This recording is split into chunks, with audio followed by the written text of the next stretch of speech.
Hello everyone, good Sunday afternoon. Momza here with Timbo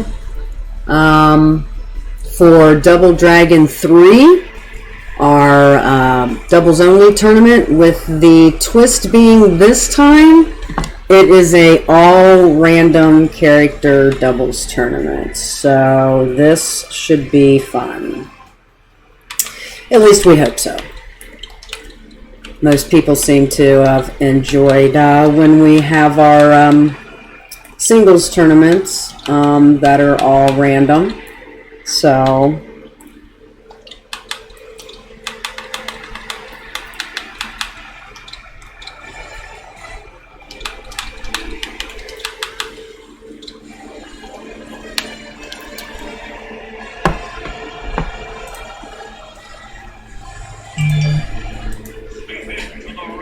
time doing things for fun, like an all random singles tournament or an all random doubles tournament. exactly, and that's what we try and bring. I haven't looked at the bracket. Hold it up right. Yeah, I'm looking to see if anybody's it looks like the one game I had scheduled to stream, put up on stream, they haven't checked in, but I see that Presto and their people have checked in. Let's see.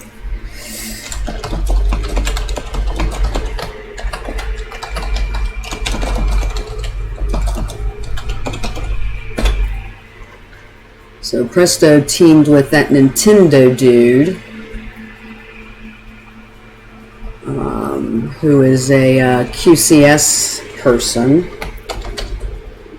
So they have not started, so let me see. I'm going to get them in this arena instead. Presto is also TCS, so they're all Yeah. good player. Alex and I played in person.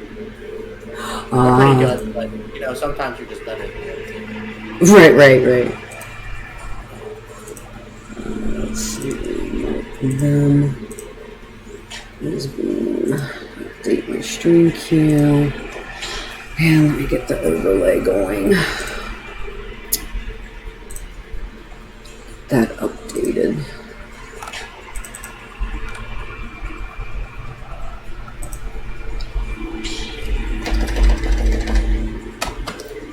Oops, I don't think I need caps lock on. Presto. Who says partner's name? Was that Nintendo dude?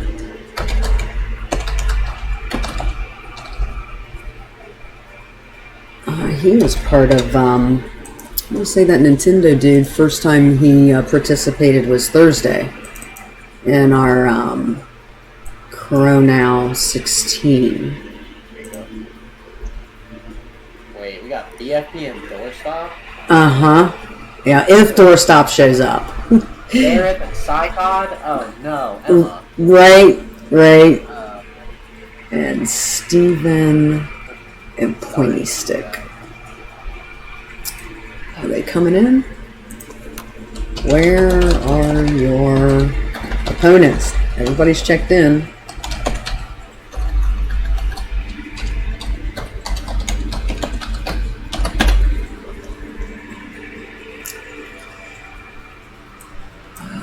Steven Pointy Stick.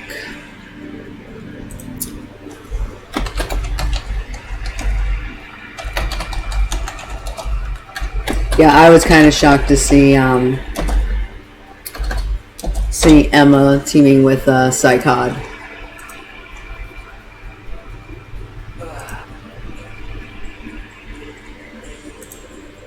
Okay, well, everybody's checked into this match. I just don't know where Steven and Pointy Stick are.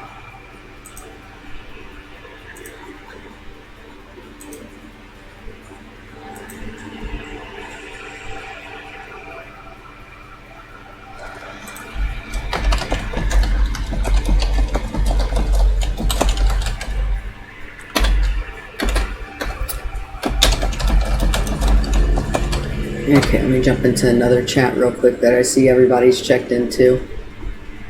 So, let me see. Are all these people that are chatting in here Star-Lord. Link Forever. Okay, Link Forever's talking. Nara is talking. Let's see. Star-Lord talking. Here they come. Here come the other people.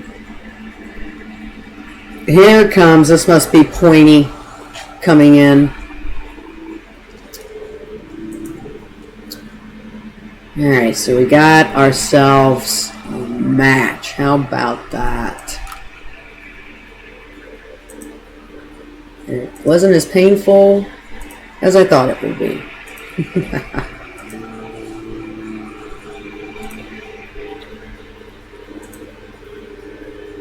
Okay. So I've pretty much got all of Winner's Side Bracket streamed up. Queued up for stream. So we'll see how this goes. If we might have to jump down into losers or not, I don't know. But for now, the plan is just to stream everything on Winner's Side.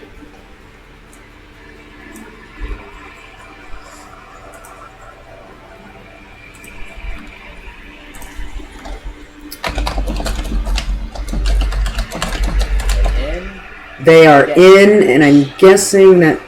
Wait a minute. Where did Glug go? Where'd the other dude go? Well, Pointy's in. I thought Steven was in, too.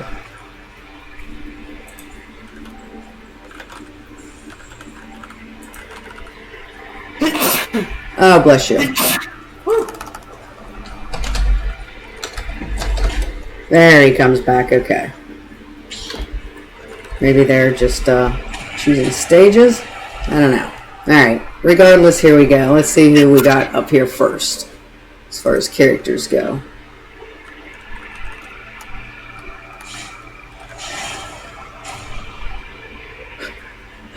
Okay. Greninja, Falco, Terry. Not bad. Terry and Greninja both being characters that play them but Mewtwo and Falco kind of, it shouldn't be too bad. It should be okay. We get Nintendo that are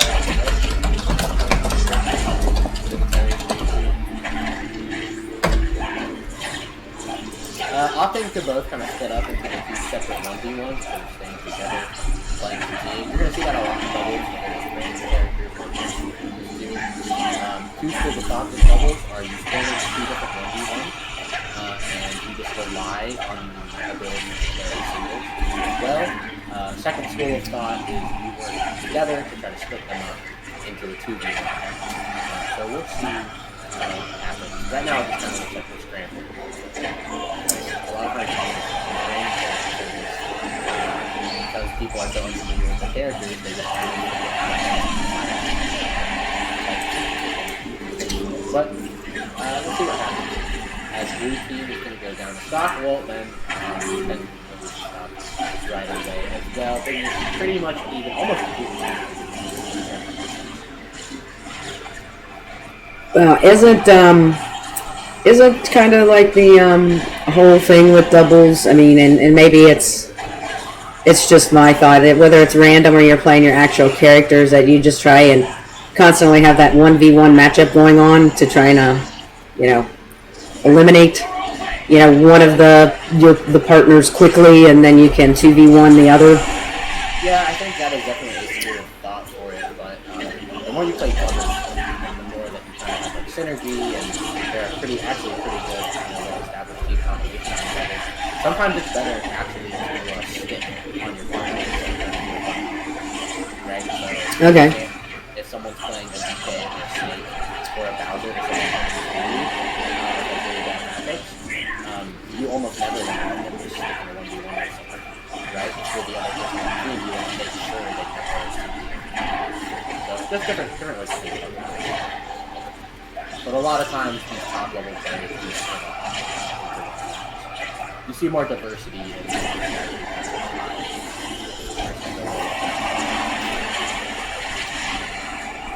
in maybe that's where I go wrong. Is I just I try and take on that 1v1 against whoever me and my partner are fighting against. Hey, the 1v1 is really good if you're confident you win the 1v1. Okay, well, this is moms that we're talking about here, Timbo. I didn't say that. You said that. Right. Well, but realistically, I am the best pilot in Ohio, so It looks like whoever this Greninja is actually has a pretty good idea of how to play the game. We're seeing some actual combos so that's actually pretty good. Not a lot of people really good jump read on the tail. definitely. We're going to see a 2v1 here. Greninja Falco against Mewtwo. This is a nightmare. Right? Falco, 21 Reflector, might not be the craziest thing in the world. Okay, that was a mistake. But it actually does make it really hard for Mewtwo to get everything. And between Laser and Shuriken, these are going to be really great things. Light characters is also really good. And those of these characters, Greninja and Falco, are really good at having good setups. Mewtwo should never really be able to get back to And good one was almost impossible. yeah, that looked impossible for the Mewtwo. For a lot of the obvious reasons that you were pointing out, of course. So I don't know. Maybe somebody got lucky and random they got their main, like you were saying about the Greninja player, or else they're just one of those like freakishly good people, like Fritos and Mickle and those kind of people are that. Yeah. Oh, I main Mario, but I pocket 60 other characters. Uh-oh. Emma and Zareth did not check in, so they got the big old DQ. But because Mabel and Pelka got DQ'd in the winners round 1, it actually advanced Zareth and Psychod to winners semis. I'll tell you, Lonzo, I'm not happy with all these people signing up for these tournaments and not playing. Yeah, it's I don't know if it's just something that they forget. Quite honestly, if I didn't keep my life together in my phone on my calendar, I would probably forget about some of my own stuff, with all this online stuff. But hopefully, we are winding down to really the not having this online stuff as frequently. I can easily see online stuff kind of starting to fade pretty heavy. Where does Glug keep going? Or no, Glug's in. Where'd that Nintendo dude go? Presto lost his opponent. But, AL, they have started, Jesse has started the weekly back up on April the 22nd. A lot of our Cincy Smash community is, getting vaccinated and, almost done with their, marinating of the, 2 weeks that you are supposed to wait afterwards. So I can see, the online era of, these kinds of things kind of waning here, June, July for sure. We can only hope. Yep. So I'm going to Auburn. I popped in the Discord, and all 16 people who would want to come to the meeting are all vaccinated in past 2 weeks. So we're going to be able to have a fully vaccinated, socially distanced 16-person nearby meeting.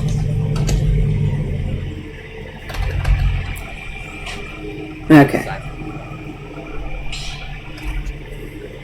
Yeah, I was telling Fritos, I had a little belated birthday party for him yesterday, and so Fass and Nickel and PK and Mill were here, and they're all just kind of waiting, doing the right thing, being responsible, waiting, they're 2 weeks after they get fully vaccinated and whatnot. But they're pretty much ready to get back into it here as well. But I was telling them how you've already ingratiated yourself into the Smash community in Alabama. I think the metaphor I used was you were like a nightmare, and you would keep bothering them kind of like Freddy Krueger does until they let you in. And they took one Twitter post, and they're like, oh yeah, here's the Alabama TO Discord. I was like, I'm not a TO yet. They're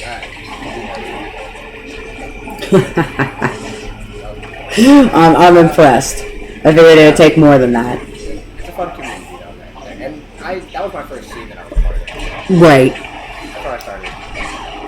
Because it's kind of your alma mater, right? For Smash, yeah. Louisville would be maybe we come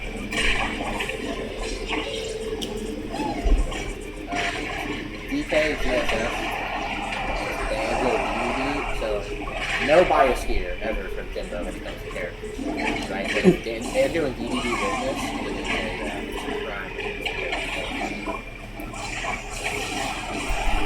Because you will always secretly root for DK. Well, we have the two coolest characters on screen, and it's DDD and Banjo, right? So we have two objectively very nice characters. The Wi-Fi guy, DDD himself, and Banjo, Nintendo's recognition.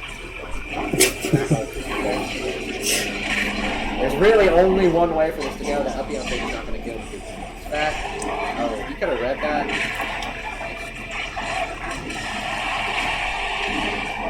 No, GSS. Alright, good DDI. Okay, GSS, DDD. Okay, so Glug actually has it. You can confer that he does, huh? So. Fairly niche. So, yeah, okay. Yeah, at least he knows some knowledge.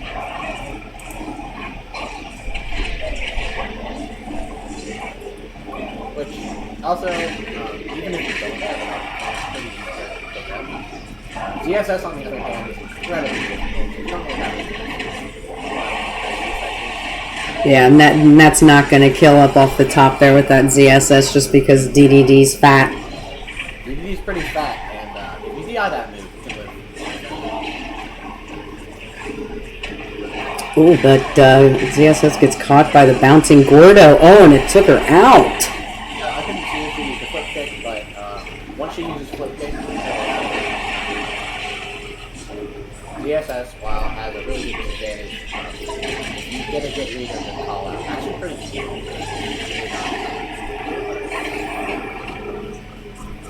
So, you got Banjo. You swing it, using the Wonderwing, which is last stop. Oh no, we had a shield break. Almost ended up living. This is not, Presto and Nintendo Dude are not necessarily out of it yet with their DDD and their Banjo. Well, I don't know.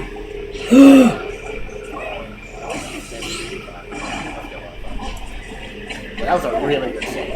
Oh, that was. Presto went deep to save, or Nintendo Dude went deep to save Presto. So really, the only thing that Nintendo Dude and Presto don't want is to be split into a 1v1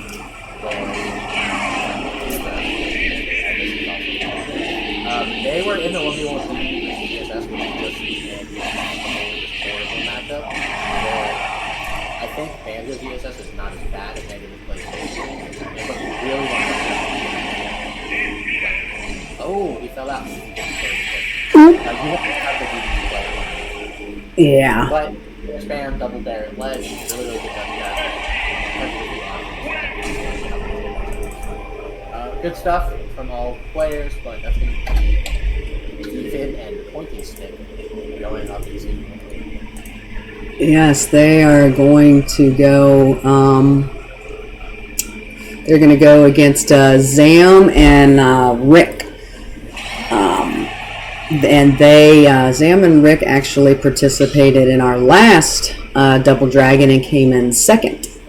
So I'll be interested to see if BFP and Doorstop check in. Because I've got BFP, Doorstop, and Zam and Rick scheduled for stream, so we'll have to see if either one of them get checked into their matches here. I'm gonna go grab some water while they're sure. My puppy looks like she's blowing the cup, so I'm gonna put her in my lap. Oh, of course. Yeah, you have to.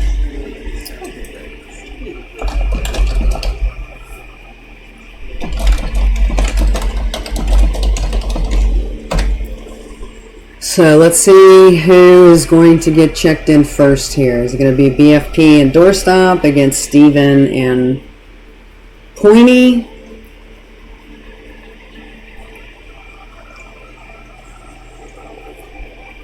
Or is it going to be Zam and Rick with Rick Naro and Vizard took out Star-Lord and Link 4, so...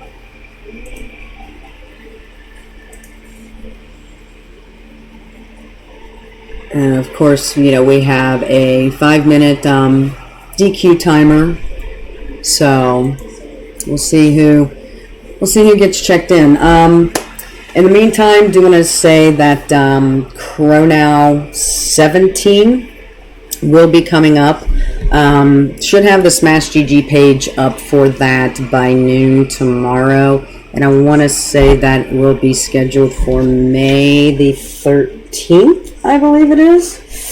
Let me pull up my calendar. Yes, May the 13th for Chronow 17.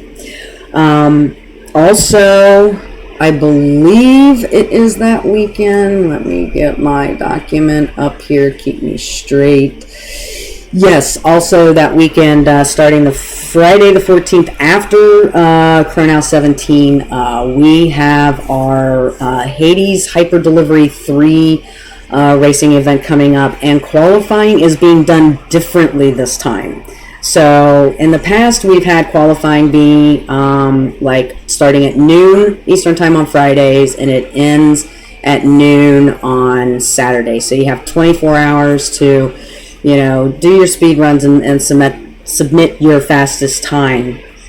This time, we're actually holding our qualifiers for an entire weekend. So beginning on Friday, May the 14th at noon Eastern time until noon Eastern time on Sunday, May the 16th, you have your chance to get your qualifying runs in for our Hades Hyper Delivery 3 event. Now, I believe there is a special, let's see, I'm back. We're talking about Hades? Yeah, we're back. You're back. Good. Because the qualifying, even though we're doing it for a whole weekend, you still only have 24 hours to do a qualifier, right? Yeah, so okay. The reason we decided to do that, every other time we decided to run a 24-hour qualifying period. And it was really, really fun because we were at noon on Friday. I just have a straight one in the background, working or writing, doing other stuff. And you got to see, right, like who's qualifying, who's getting on, and then right up until the qualifier would go, you knew exactly who it was. And we had 24 people trying to qualify last time, but at least 7 people couldn't do that 24-hour window. So we said, okay, we'll open up for 48 hours, but that still puts those same people at a disadvantage because they can't play on Friday. So what we decided to do was you now have 24 hours to stream it, but you can do it anytime during the 48 hours. So it opens up time for more people to participate without simply just rewarding people. That's what it's about. Okay, looks like the two matches I had queued up for stream, which was either BFP and Doorstop against Steven and Pointy Stick, or Zam and Shriek against Rick Naro and Vizard. Nobody's checked in there, so I managed to grab Moist and Volt against Malisker and Zal. They've actually already played one of their games, where Moist and Volts are up 1-0, but I'm going to have them come into the ring and we'll stream their second set. Cool. Moist and Volts, both Donkey Kong mains. Volts likes to pretend he's a Pikachu main, but he's a Donkey Kong player. After my own heart. I would like the record to show that I have played Volts exactly one time in one friendly, and I stomped him in the DK Ditto, which means I'm the better player. So, actually it means I'm the worst player, because with the Ditto you're the worst player. So. Oh, is that what that means? Yeah, Volts is certainly a better player than I am, because he lost the DK Ditto. Moist, really, really good player for Columbus. Right, that's probably one of the best Columbus players. If you played a character that wasn't bottom 5 and put any time into the game, he'd probably be top 5 in Columbus, but I think he's sitting right at like 9 or 10. But really, really good player who happens to play a terrible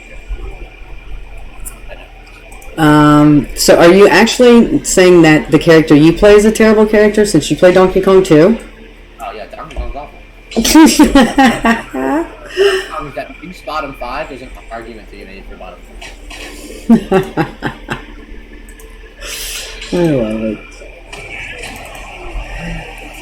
Okay, we're getting started. All random as usual. If they go anywhere except for PS2, then we'll be shocked. That's the quality of their character. Right. Okay, Moist gets Pit. Pit is easy mode. Volt gets Peach, probably the hardest character in the play, so good luck. But let's see if these... Oh, this is cool. Let's see if these two and their experienced teammates help me random doubles. If I had to seed this, I would put Moist and Volt as the number 1 seed, because I know for a fact they play random doubles more than anyone in the world. Oh, wow. I love random doubles. Okay, Moist actually putting together a few Pit bread and butter, so he kind of has an idea of what's going on. Not bad. I don't know what the Volt's... Yeah, on the other side, we have Inkling and Duck Hunt. I'm pretty sure everyone tried to play Inkling and Duck Hunt. Duck Hunt is a pretty weak pick. Nothing very difficult. Let's see if we can take an early lead. Early with 2 up smackers at the next. More from the edge guard situation. Duck Hunt. Oh, and then the reversal. Now even stops. Almost even protected well, I say, as an up smash is picked up off the top of the screen, putting the stock. I played a lot of doubles with Peach. Peach can also kind of serve as a smash tank, so you'll probably see Volts not going for anything crazy, just trying to put the stocks, maintain the center stage, while Moist is kind of tries to hunt down. Volts doing a really, really good job of the points. Tries almost overextends for a second. Kill. And now in a really, really bad position in the corner. Oh, this goes for a forward throw. I don't know if that's familiar with oh, and Lance Trader doing that smash, so. We are even stocks, and it's more about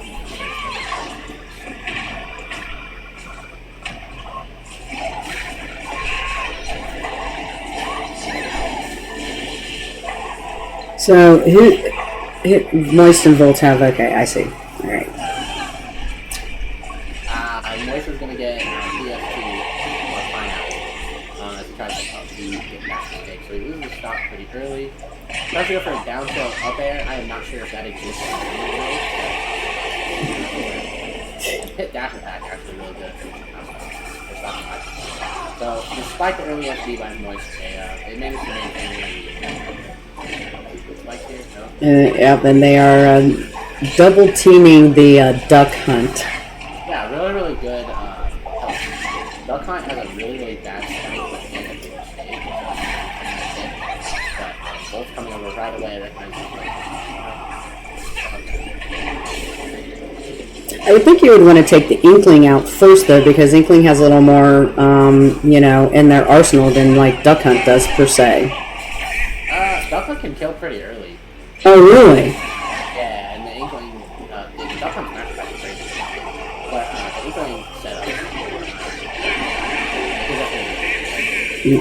Alright, so it's 2v1 against Moist.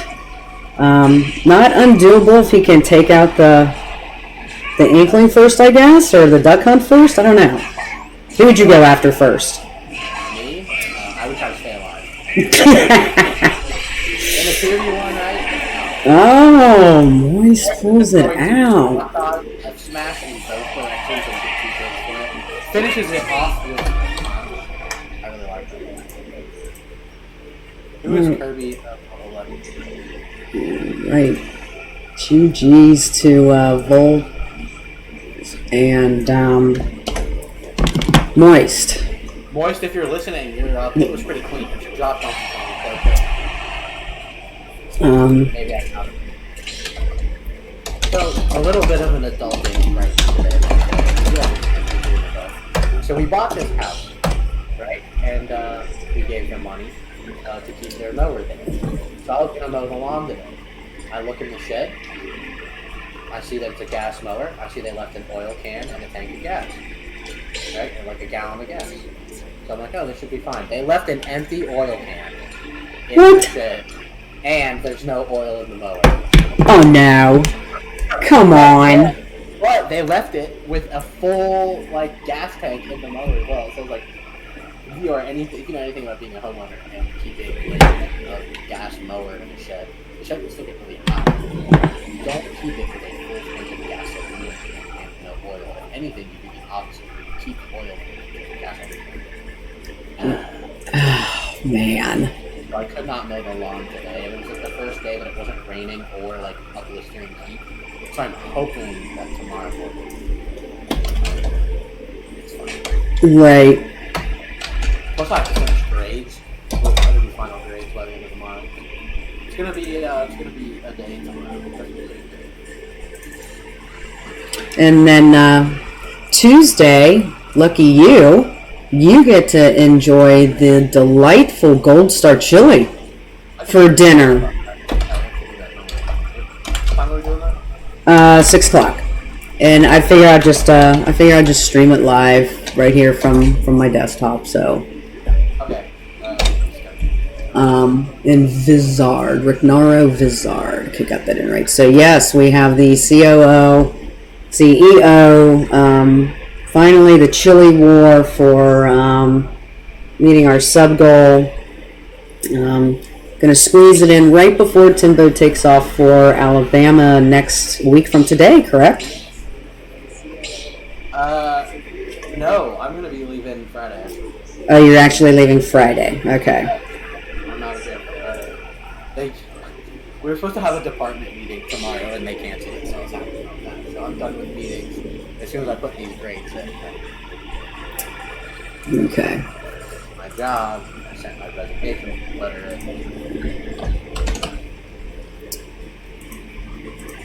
And you are off to go get smarter by earning your PhD. I just gotta finish it up. Yeah, I only had about. And is it like you're like a nutrition expert, correct? One could say that. Okay. It's in metabolism and physiology. It's a little different than nutrition, but I would argue that as far as the science is concerned, not the practical stuff. As far as the science is concerned, I probably understand as much. But they have all the practical stuff. Okay. We have Fox, another pick against Mario, Belmont.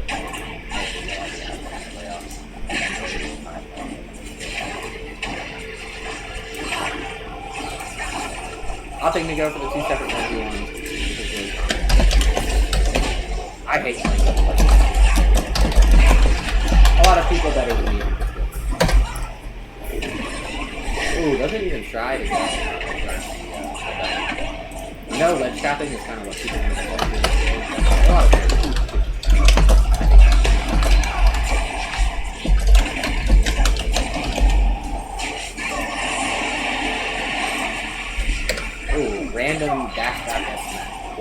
7 fundies. And it's gonna actually take the teammate out. It's nice to sometimes. Oh, this is actually reflected. Now that the pit player is kind of known to have that, mix up the projectile timing. One of the worst things you can do is predictable. We'll see if they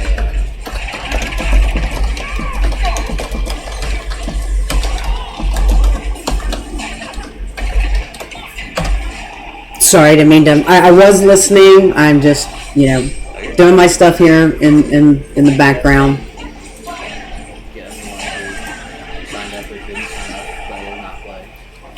I like that little drag down. I don't think a lot of pits drag down stuff is actually cool. But I think a lot of it. Ooh, Stray Mario back there is not going to stop. I like that Cade was a little late. Unfortunately, he did not kill it.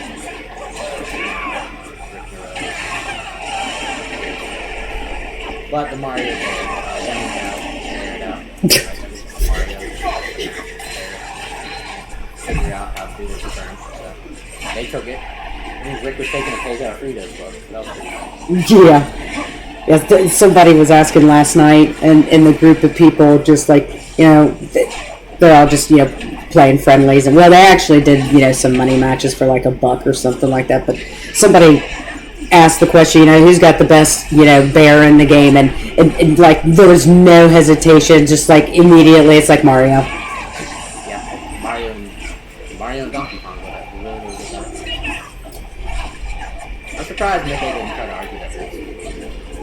I think it was actually Nickel that was the one that was the first one to say Mario.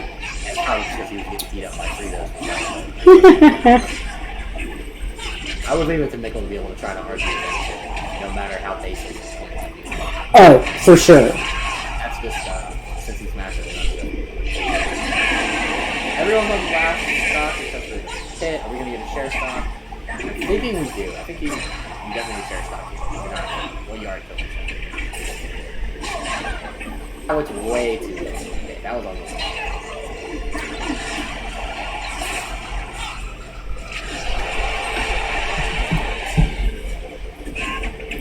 If you are in a 2v1 and you're playing like very evasively, a lot of times it's really not that hard to live. And then 2v1 comeback is not great. I like the attempt that it's right there. It kind of misspaced it. So now, another thing you double. If you are the person who shared stock, everybody's first reaction is, oh, I shared the stock, so I need to play safer because I don't want to, lose my stock or do this. No, don't do that. If you're the one who shared stock, you get that stock back, you go in, right? Because you're fresh, your teammate's probably a high percentage. I think you're right with that mentality thought there. With like if you're stealing your partner's stock and everything, it's like, oh, I'm going to play this safe, right? Don't do that. Run at him. You're fresh. Right. Yeah. Yeah, you're right, because they're more than likely going to be have maybe even be at like above 50% or something, right? Oh, they're going to be it. Yeah. And you got like 0 because you stole the stock, so or borrowed the stock, however you want to say it from your partner. You snagged it. Snagged the stock. Yeah, there you go. Let's switch back over here. Alright, so go look at. Oh, you know what I didn't do? Didn't get that up and going because.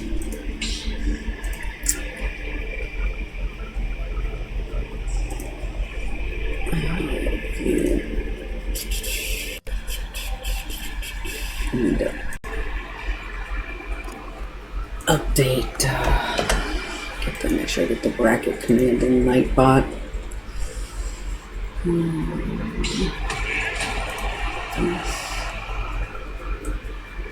A lot of stuff going on in the Are Xerath and Psychod just going to DQ their way into winners finals? Probably. More than likely.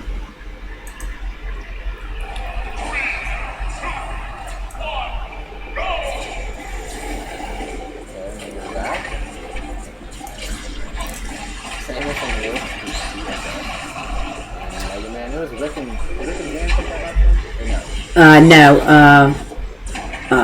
Rick Naro took the and Viz took the last one.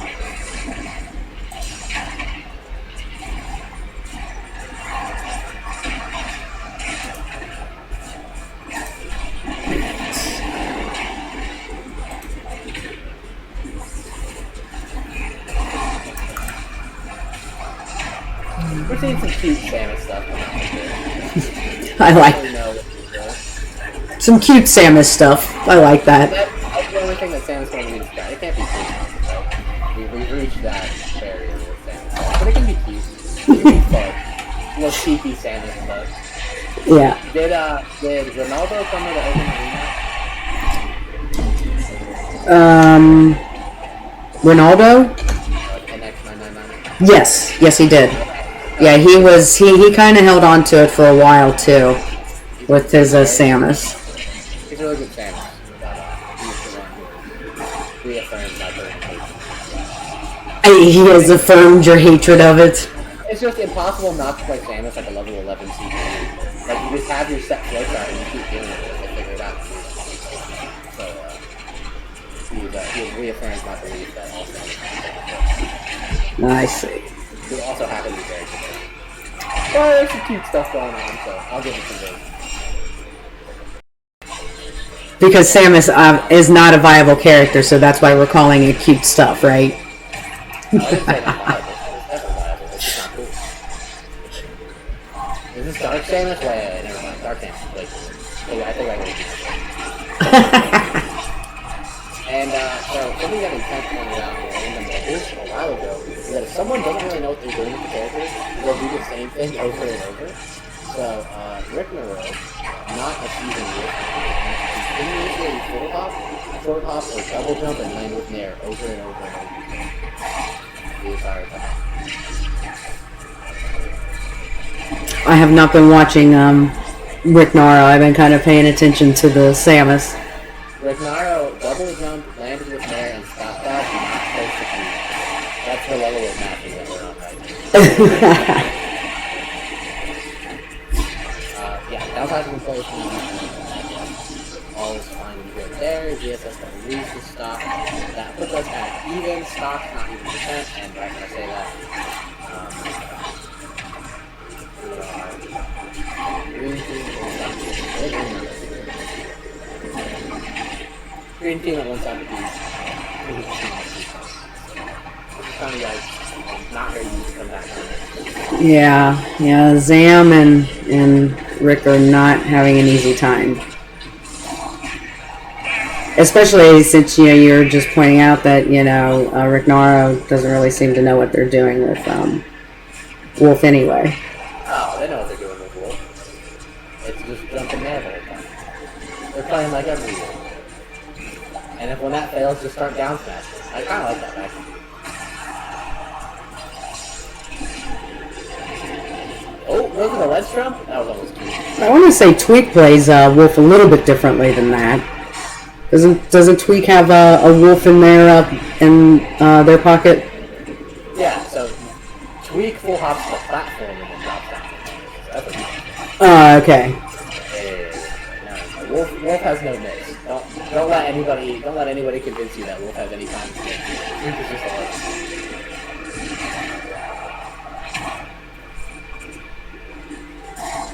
Tweak instead of double jump or just short hop, he'll jump up to the platform and mess up the timing. That's what he's into. Sam doing a good job of holding on to this, but if he doesn't get rid of that Samus, he's going to be over for him anyway because he's at such a high percentage. Interesting. Rick Naro grabs Zam and just holds onto it until Viz can come over and finish him off. I've not seen that before, I have to say. You haven't seen that? No, I've never seen somebody just like your partner grab and hold on in a 2v1 and wait for your other partner to just come over and just like kill. Yeah, that's good. It's a good thing to do. A lot of times you just see the throw combo into it. But pretty similar to that, remember Big Boss, the Rob player? He'll just sit there and bury it.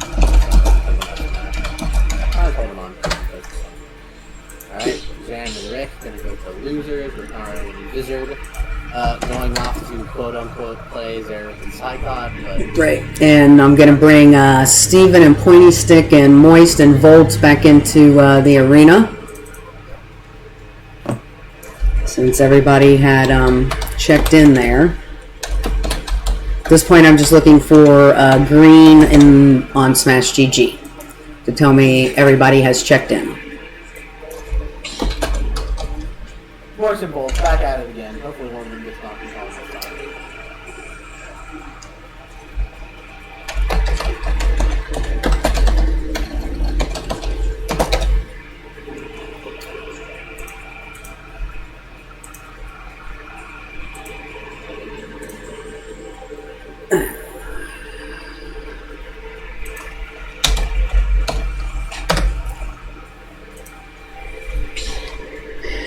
So it doesn't appear that BFP and Doorstop are showing up today. And it's funny because BFP was in the open arena on Friday and was playing. So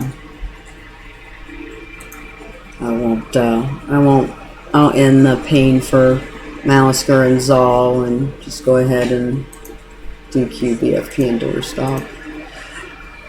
It's kind of like Colonies, signing up for Thursday's tournament and DQ'd as well. Got DQ'd.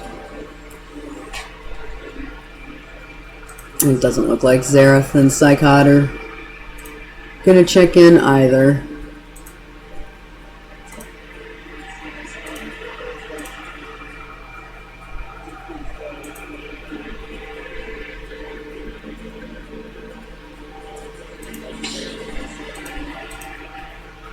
So I'll end the pain for Rick Naro and Vizard and move them straight over into winner's final.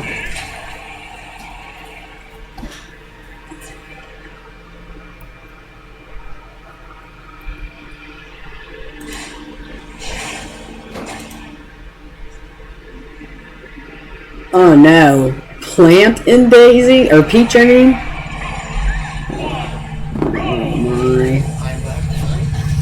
This is not going to be fun for Steven and Pointy Guy. They've got Plant and Peach. Hey, so Peach is definitely hard, and Plant has some stuff.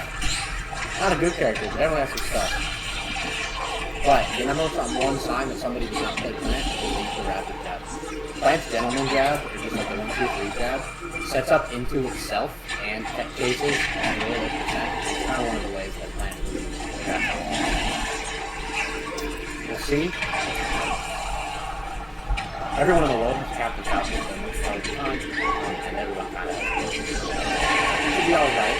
We'll see. Bolt's charging S-Mac on his teammate. Going to take him out because most of the team decided to drop the ship. That happens. That's one of my favorite things to do is, not hold my shield up long enough.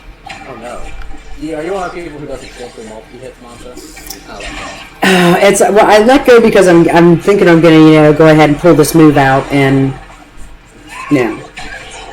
I'd say that's probably one of my worst habits at this point is dropping my shield too soon during a multi-hit, trying to either pull off a move myself or roll out of it. So good out of shield option? Violet doesn't really have a lot of good out of shield options. Most of Violet's moves are, pretty slow. Fastest moves fastest move by far is Nair. Nair and up smash are probably fine.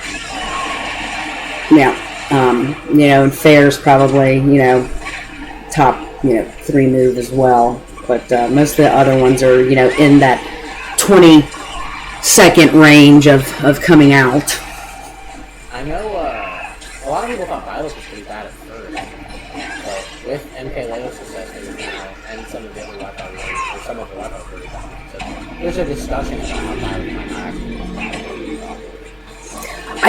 I wish Violet just moved a little bit faster. Having, played Joker for a while like I did, it's just so slow compared to what, how fast Joker can move around the stage. But I definitely like, you know, the arsenal I have in the character, and you know, the kill options are definitely better for Byleth than for Joker. Yeah, Byleth has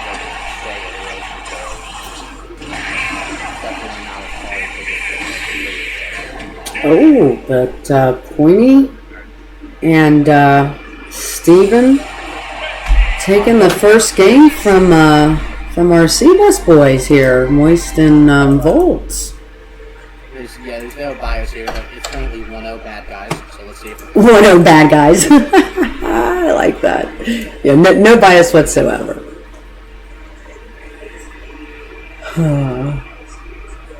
So whoever wins this will face Rignaro and Vizard in winner's final, and then looks like well, we'll see how loser's bracket goes. If we can just stay on the winner's side of bracket, or we're gonna have to, you know, pick up match down on loser's side. We'll see how this goes.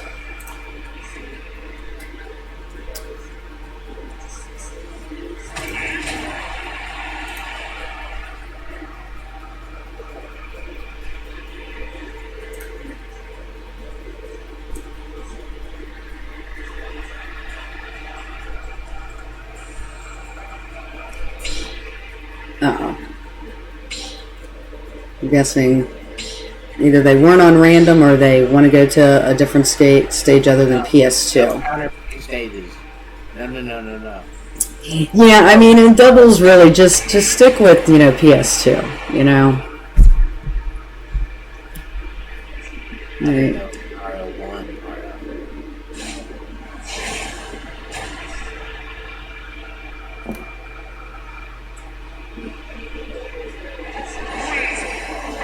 Alright, so we got Sonic and Bowser Jr. against a Sheik and a Luigi. I'm gonna say that probably the Sonic and Bowser's probably got the better advantage here. Especially against a Sheik and a Luigi. And unless Moist knows what unless he can pull off the Luigi special, as I like to call it. I think Luigi still has a lot of stuff outside the zero to that. I'm mostly a good player, but I definitely Sheik is just one of the characters where, like, you either trash with Sheik or you're good. Right? Right. Player in the world or you're the best. But, and I don't think both is good. I don't know a lot about Bowser Jr., but I do know that I think his character. Oh. Jump when he does that and then immediately up it.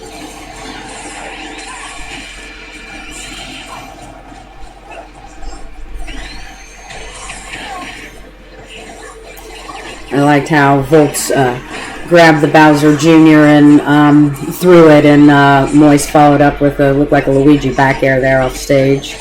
Good team synergy. Ooh, I think upper left to upper. Well, Volts might have something to confirm. Maybe he just reacted. Just go through a after off stage, and then immediately just firing. Oh, okay, so Moist actually has some really good stuff. Yes, he does.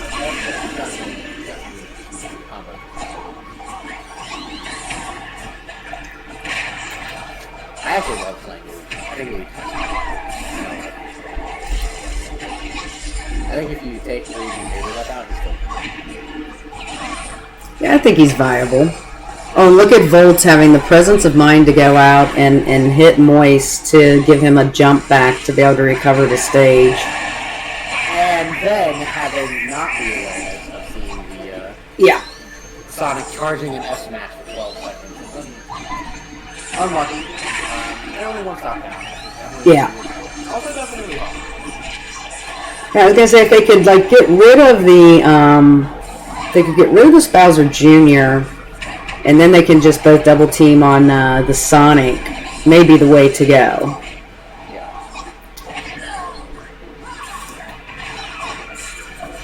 Because we all know Sheik doesn't have very many good kill options. Right. A lot of really, really good setups, but really hard to hit. Even harder to hit. Uh-oh. Oh, not to be, but good DI from Volt. Gonna try and hang on with the Sheik.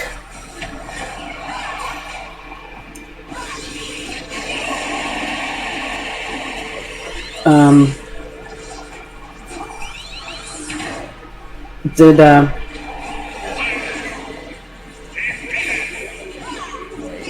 wait. Yeah, both only have to hit one more string and he's done a 12th of the damage. Okay. Oh, we got stuff. There's the grab. I'm not sure if that was a thing or not. Playing Sheik is just so hard on Raymond because, like, all of her stuff is just, like, very set. So these are a lot of just very set routes that you have to take. If you don't know them, you're getting, like, little 2 and 3% hits. So if you're just trading, you're just getting straight hits.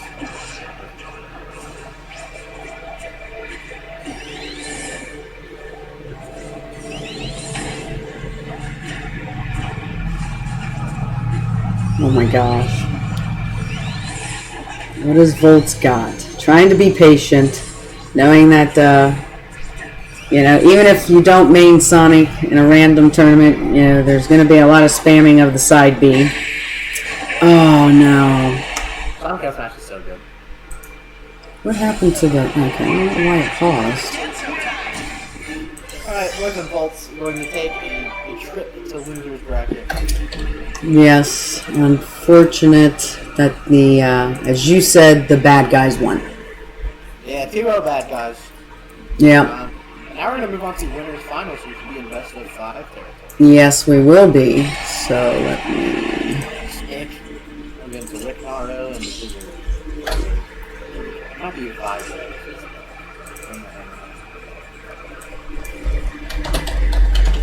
Cores and Moist and both got this free. You know, sometimes it works out the way we want it to, and sometimes Moist and Bolt lose. What are you going to do? What can? You do the best you can. That's how that works. Alright, let me, okay, just waiting on Rick Nara. Everybody's checked in. There we go. Get them the stream information. Let's see, I've got the overlay updated correct. Yeah, that's it.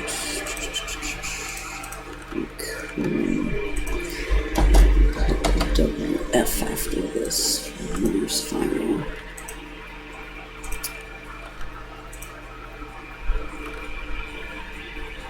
Alright, everybody has checked in. So hopefully they will be coming into the arena momentarily.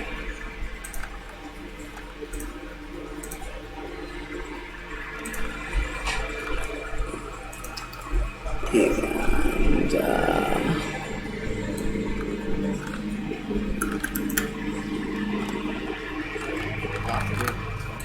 That's happening on my to-do list. As the kids would say, sheesh. yeah, cheese. Yeah.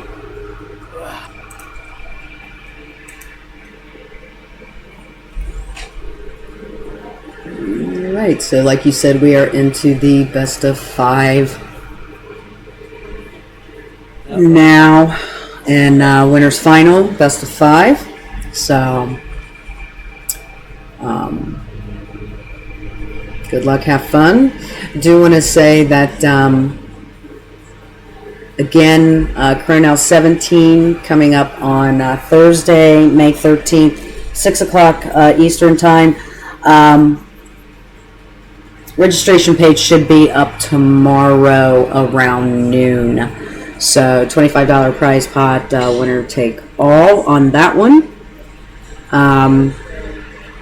Still kind of up in the air if we're going to make that one a random one or not. Our last two have been people, because we actually, April kind of had an extra week in it, so we actually got 3 Coronals in April. So the last one, random one we did was the April Fool's edition of Coronal. So Coronal 17 may be an all-random character tournament as well, since it's been a couple tournaments, I should say. All right, let's see who we got in winners final first. Oh, Diddy and Inkling against DDD and Fox. I'm definitely thinking this is going to be in favor of DDD.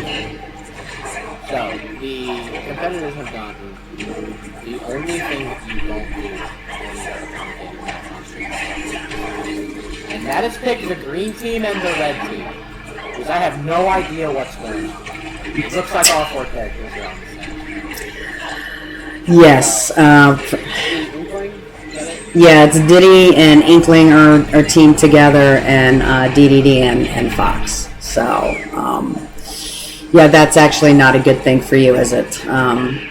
Being colorblind. Blue and red should be the standard for everything. Only seeing black and white is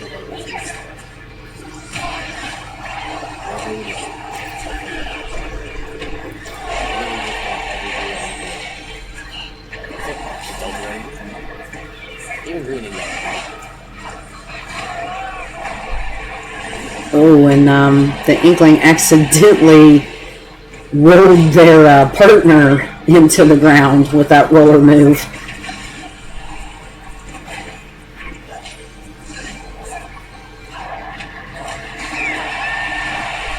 Oh, bye Diddy, and bye Inkling. Yeah. A menace. I hate watching this character. I hate seeing DDD succeed. Well, Presto is a DDD main. Yeah, at least when Presto comes into the open arenas, he's playing DDD. But yeah, he plays a few. Presto plays every character that could be considered his own. If it hasn't been on Presto, he plays Lucas, Pac-Man, King K. Rool, and he just plays everything.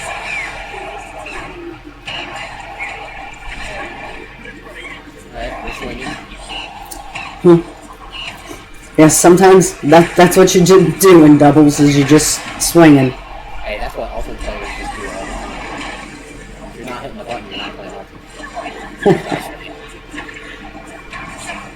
But, again, Smash players are not mashers. Not at all. The best boss player, the best Smash player. Every great Smash player. Yeah, that roller not gonna kill the DDD even with all the ink. Just too heavy for Inkling.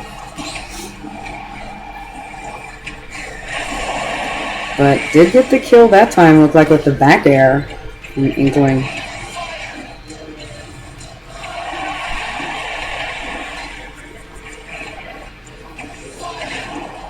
And if the Diddy Kong player can play a little patiently.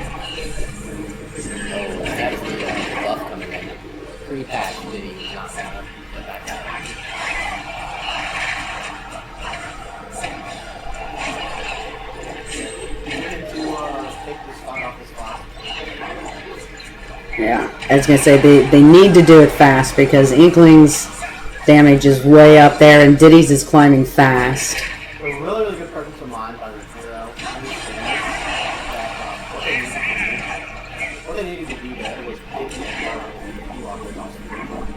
unfortunately, the teammate I was actually going to buy for it. They're making this next fix. One of those split second hit runs so you talk about now they're just He tilted his C-stick toward where the other was. But, nevertheless. Who's it? Steven and Pointy Stick? Steven and Pointy Stick got that one. They're They're playing really well. I have not either. Solid. Libo sat on either side of this game and he had 2 times on it. I'll smash twice. I'm upset. I'm upset that it worked. I'm upset about everything.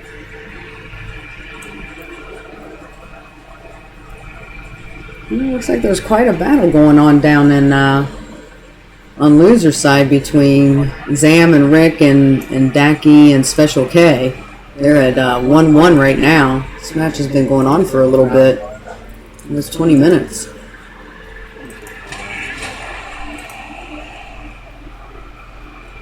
Oh no, they're legit. That's what we're doing. Please stop picking red and green team. Oh my god.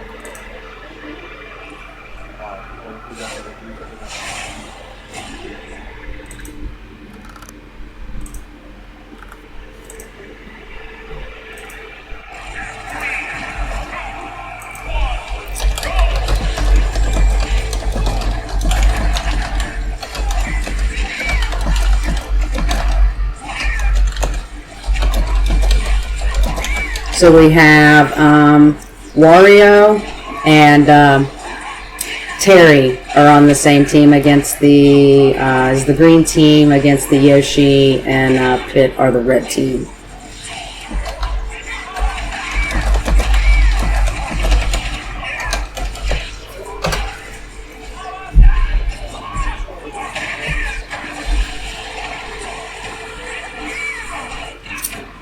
Now, didn't we see Rick Naro earlier? Didn't one of them on their team get the Terry before and seemed to do pretty good with it? I think they were playing against the Terry, but I don't remember. Maybe right. I don't know.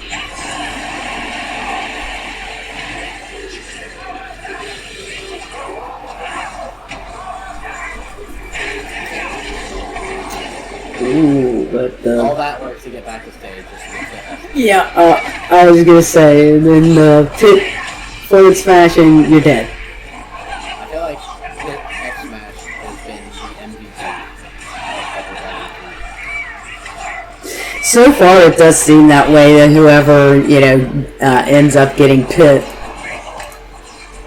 in their random, which has shown up quite a bit, honestly, for a random tournament.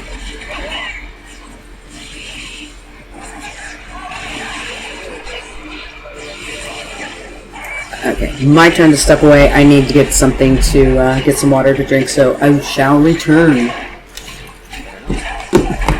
Right now, either the green or red team is winning. I can't tell because I'm colorblind and I can't tell between green and red. But Rick Naro and Miracle are down 1 stock. Blood doing a really, really good job holding on to, and by that I mean losing his stock to a stray Yoshi. Up air, Yoshi just charging up smash in the corner.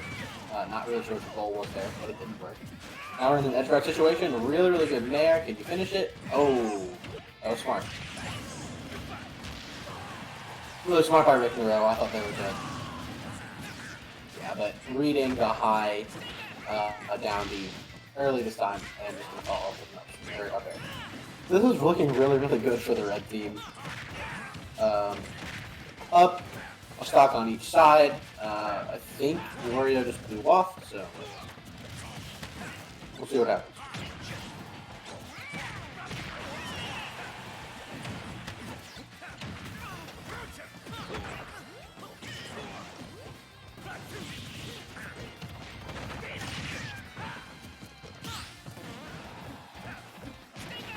He's getting waft out of shield, but not at high enough percent to actually do anything with it. Stocks are looking a little bit more even now. Ooh, no waft punish there because that would have been a chance to potentially even it out. I like the down tilt, wait for the air dodge, but not gonna work out. Parries and go now, and yep, uses the Buster Wolf to take that stock pretty early. They're definitely not out of this game right now. Wario kind of in a sticky situation, but he's juggled by Yoshi, but he's going to take that to the stage. Oh, that up air almost connects on Terry. He certainly would have died. Goes for the power geyser, but it's not going to shield poke Yoshi. I'm not even sure if that move shield pokes, but you definitely can't shield poke Yoshi with it.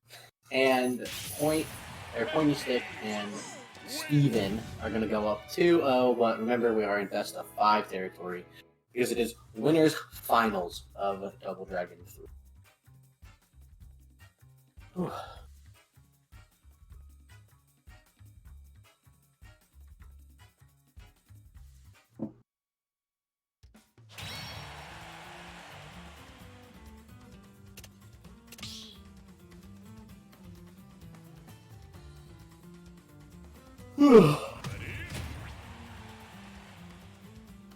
Okay, they're green and blue now. There we go.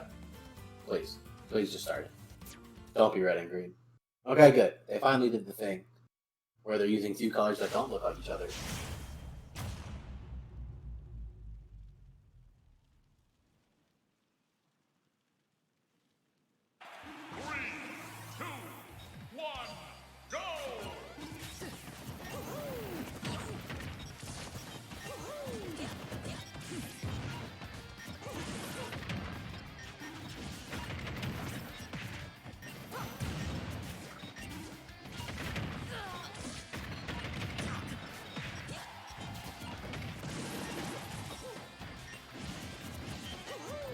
Alright, Glug doing some classic Game & Watch stuff.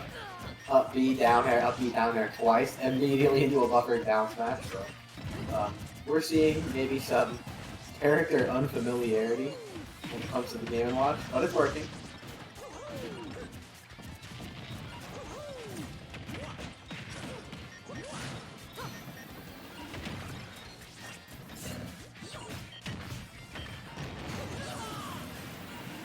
Yep, classic flip return from Game & Watch down air, down smash, up smash. Pretty good. I remember at the beginning of the game, people thought the scarecrow was good for a while. I am back.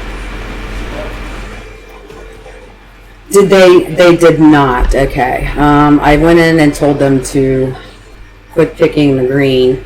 Looks like somebody picked the blue, so Doc Mario and Sheik are the green. They did not. Okay. I went in and told them to quit picking the green. Looks like somebody picked the blue, so Doc Mario and so somebody got my message in the chat as far as it as far as the colors go for you. Good. What do you like to see? One of the cool things about Game & Watch and doubles is that even though Game & Watch is really light, he's also really safe and doesn't end your punch that often. So you're going to see Game & Watch really not stocks. Probably a little bit. So you can see, oh, they're up 6 stocks for 3. So this is kind of a body bag right now. She doesn't have kill there, so it's fine. Just going to punch on my 4 minutes. Comes off on the air. Goes for a weird follow-up. I don't really punish for it. I like that. But Sheik and Dr. Mario just have such a hard time killing. Dr. Mario has a lot of kill moves, just has a hard time getting anywhere. And Sheik doesn't have any kill moves, but can get anywhere in the so they were going to need to work together. Doesn't like we're seeing a lot of that.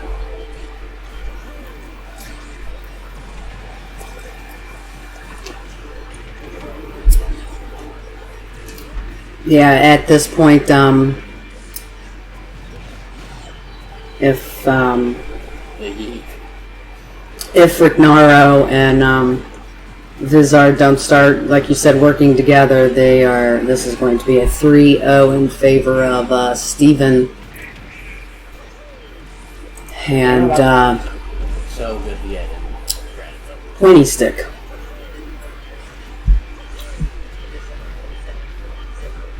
I like this. Alright, Glug actually playing optimally. And everybody, that's what Frida says. Just stand there like that is Game & Watch and just try and get them. They have 2 moves in the whole game. It's just optimal gameplay. Dr. Mario up tilt going to take Game & Watch's first stop.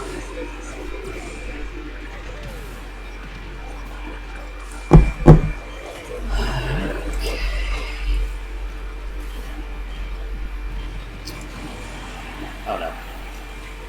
Land in the up smash. Opting not to share stock. Probably a good idea. But let's see if we can bring this back. Has to take 3.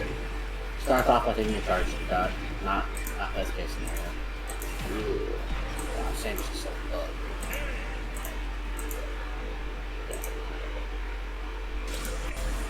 Yeah, you're going to take it 3-0. Steven in the pointy stick, so we're going to be sitting in the winner's side of the ring. Yes, they are. So loser's bracket, we have one side of the loser's bracket definitely taking everything up. They're slowing everything down, so... Yes, they are, so I'm going to see if I can grab this, I'm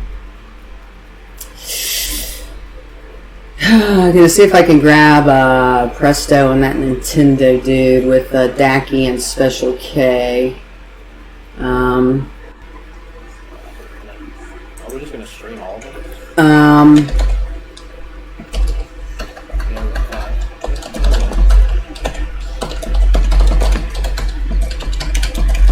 What even happened in that match? How long?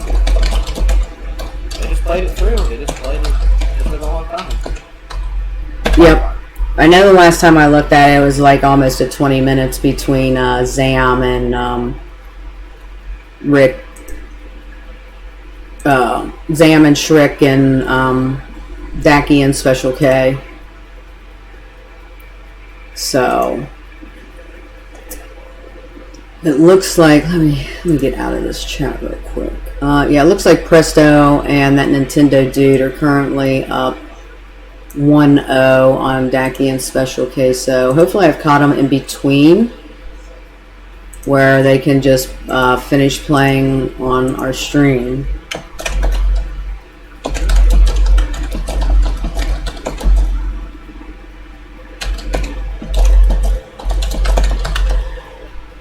While I'm waiting on that, in the meantime, I will take a quick 1-minute ad break while I'm getting this set up.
Alright, so we've got everybody coming into the arena, Special K and Daki against Presto and that Nintendo dude. Again, Presto and the Nintendo dude are up 1-0.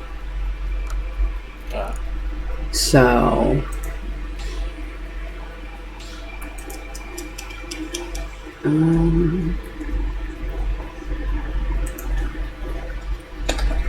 So it just looks like we're waiting for Daki to step into the arena. There he is. Okay. Or her. She's coming. So it looks like Daki is she.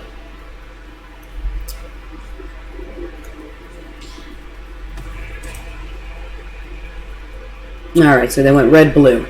Good.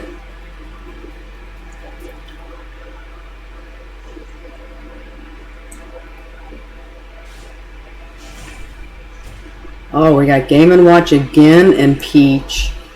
Oh, but look at this. Presto gets Jigglypuff, who I think Presto plays Jigglypuff as well. Probably. Presto plays the whole game. And Nintendo dude gets Shulk. Shulk is one that is not very easy to play if you don't have luck. Yeah.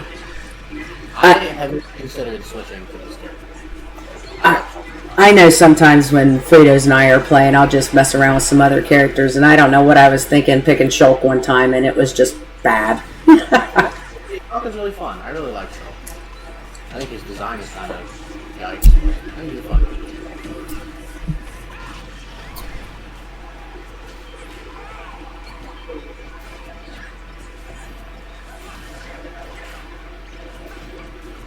Let me see. Sorry, I got a text message from one of my kids. None of my kids texted me today.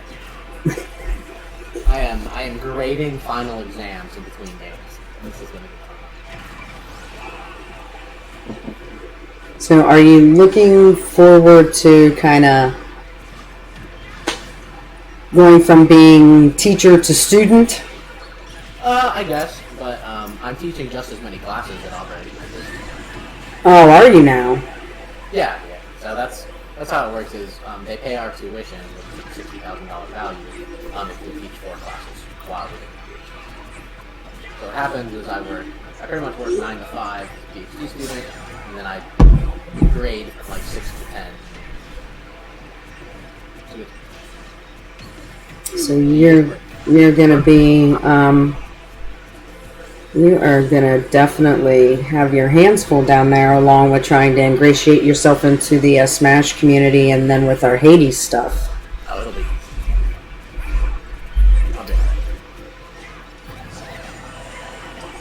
It was weird when I took like a little bit of time off to like just work one job. I was like, why do I have so much to do with time? And so I got 2 more. So here we go. Right. Like I can't just work one job.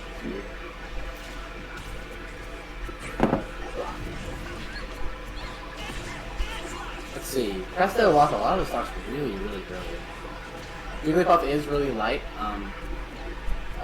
and just sitting and shielding in doubles can be kind of useful. Is that the legendary?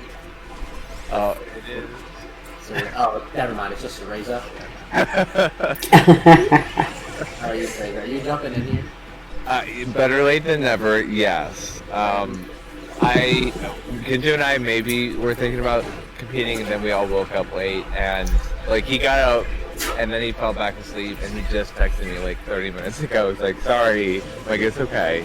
He had like an 8-hour stream yesterday, and then I had to go to the grocery store and get food, but I'm back, I'm here, and I promised I'd help out, and it seems like it's not too late, so I'm happy to be here. No, we appreciate it.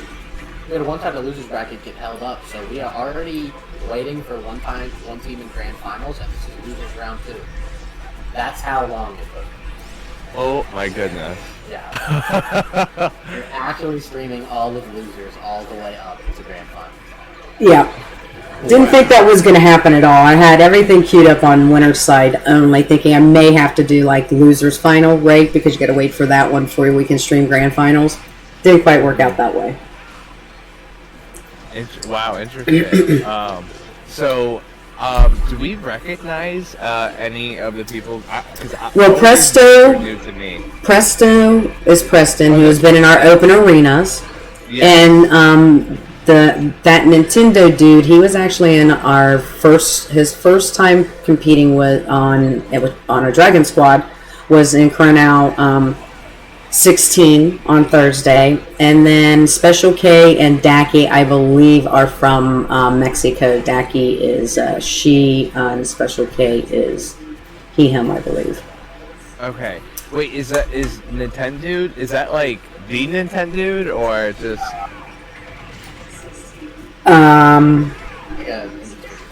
What do you mean? Is that the Nintendo dude? Oh, because there's a Nintendo that has an SB Wiki article or page about him. So, and I've met him in person before. So I didn't. It's Nintendo dude, not. Oh. Yeah. Oh, I see now. Okay. All right. Yeah, it's cool. That Nintendo dude.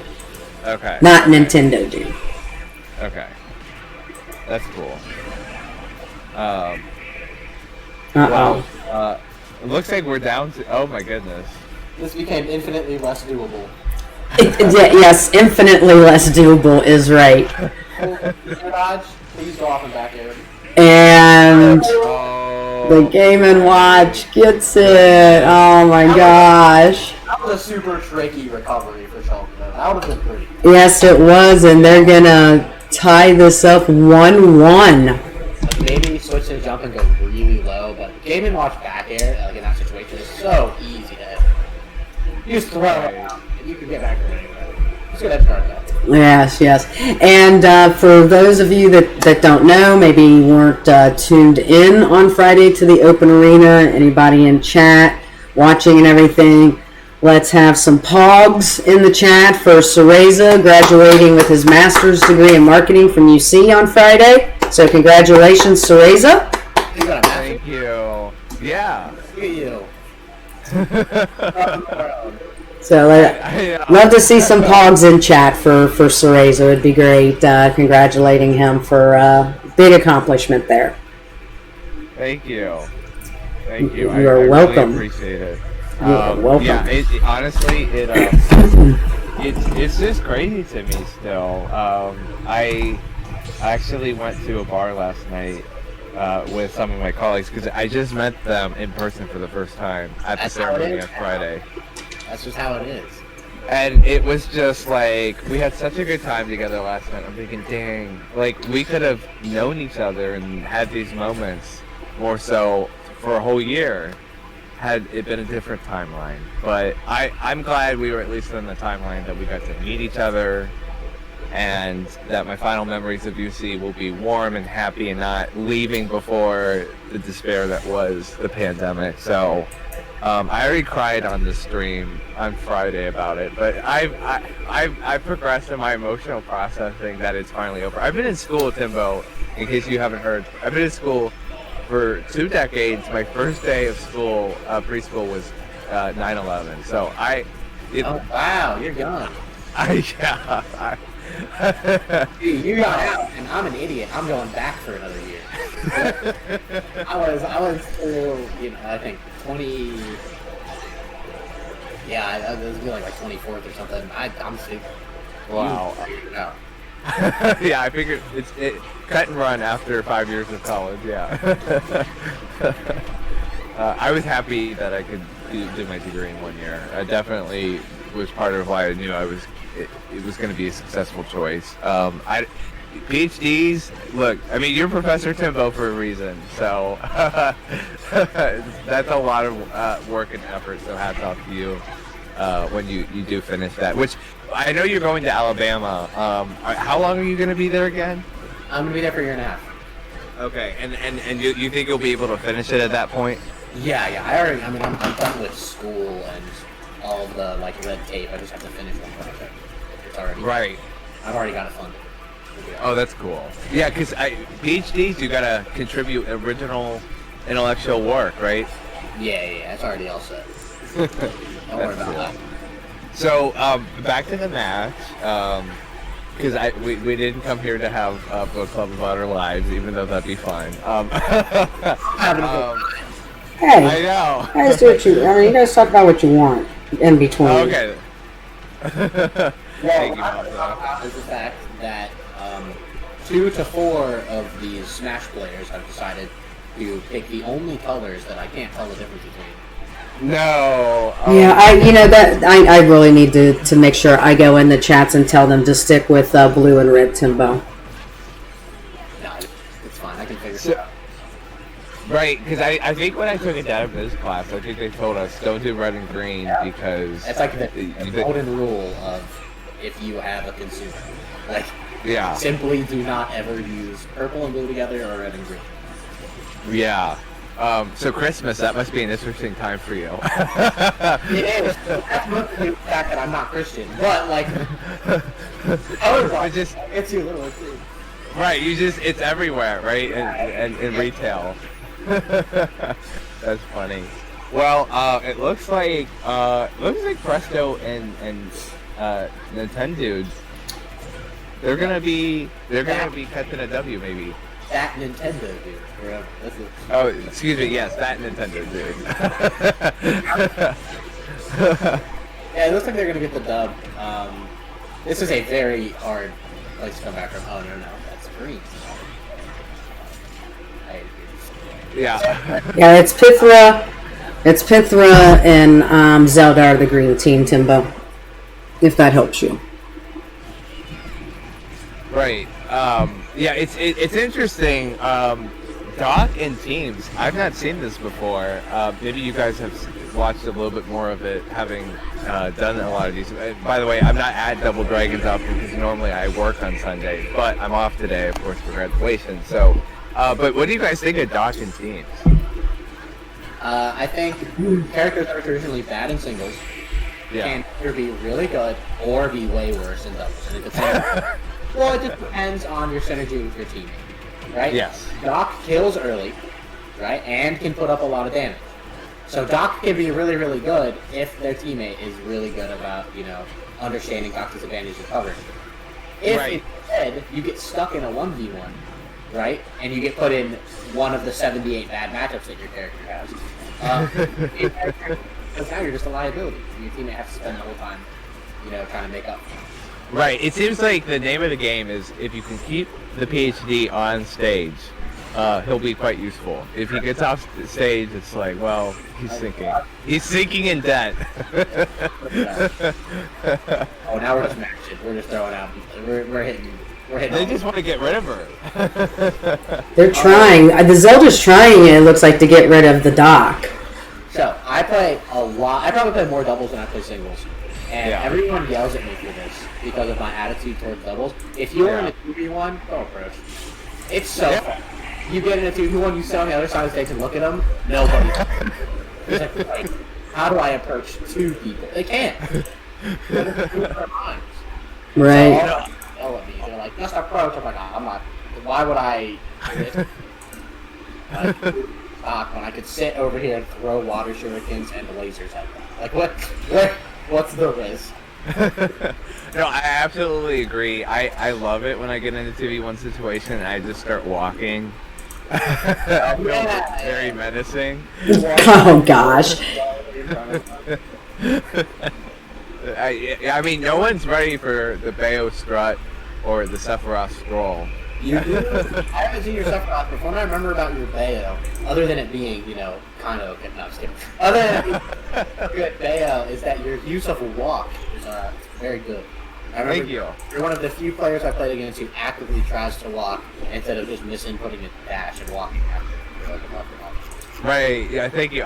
Well, there's nothing sexier than being Bayo and knowing what the opponent's going to do. You just, you do something, you have some interaction, and then you, walk a little bit, and then you just F-smash, and you get the kill. And it's like, I knew you were going to do that, and I just walked myself out of that range, and boom.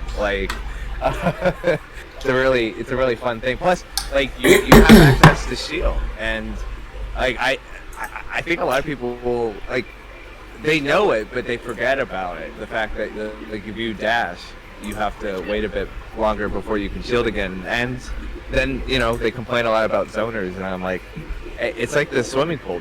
Walk, don't run, right? That's funny is, as if I played Donkey Kong for a long time, I was like, how do you all deal with projectiles and just, walk and parry? Yeah. And so I spent a ton of time playing against younglings and snakes and stuff. Yeah. I got so good at slowly walking forward, donking and parrying everything. Yeah. I switched to Ninja, and I was like, wait, I can just run under all of it. Dude, it's going 3 feet, or crossing across the stage with Donkey Kong was it was an ordeal, right? It was a series of complicated Yeah, short character privilege, right? Well, no, Greninja's not short. He was a small dash. Right, and he's shorter dashing than Donkey Kong. Correct. Sure. But do you know who else is also really short dashing that everyone forgets about? Chrom. Oh, yeah. Chrom people be like, Greninja low profiles myself. I'm like, imagine if Greninja had a sword. Yeah, some of those Fire Emblem characters, they just why are they so low? Why I know. Mars, Lucina, Chrom, Roy. I mean, they're like Naruto running. Well, yeah. Why does every single one of them Naruto run? It doesn't make any sense. If they didn't have the sword in their hand, I know their hands would both just be. Yeah, it would be bad. That's the only thing. That's funny. Okay, oh, look at this. We got a Bayo and a Crom, and a Sonic and a Pac-Man. Those are some two very interesting choices here. And look, we're red and... And Bayo's automatically dead that fast. Yeah, that's the thing you hate to see when the other option was that the Crom on their team could have best. Right? I'd rather see Crom as even Bayo as me because of how much I like Bayo, and Cereza because of how much he hates Crom. Right? Right. Yeah, I wonder, it begs the question for me, I mean, you know, obviously misinputs happen online. I'm curious to know if this is a Bayo that knows how to triple jump or not, because that obviously makes a big difference. It seemed like that recovery was not well practiced, I think. No. Right? It did a mechanical flow. It did not seem like it was rehearsed. Yeah, it definitely, Voltz's Bayo recovery was definitely not the Cereza recovery of Bayo. Bayo neutral, as we saw from that last interaction.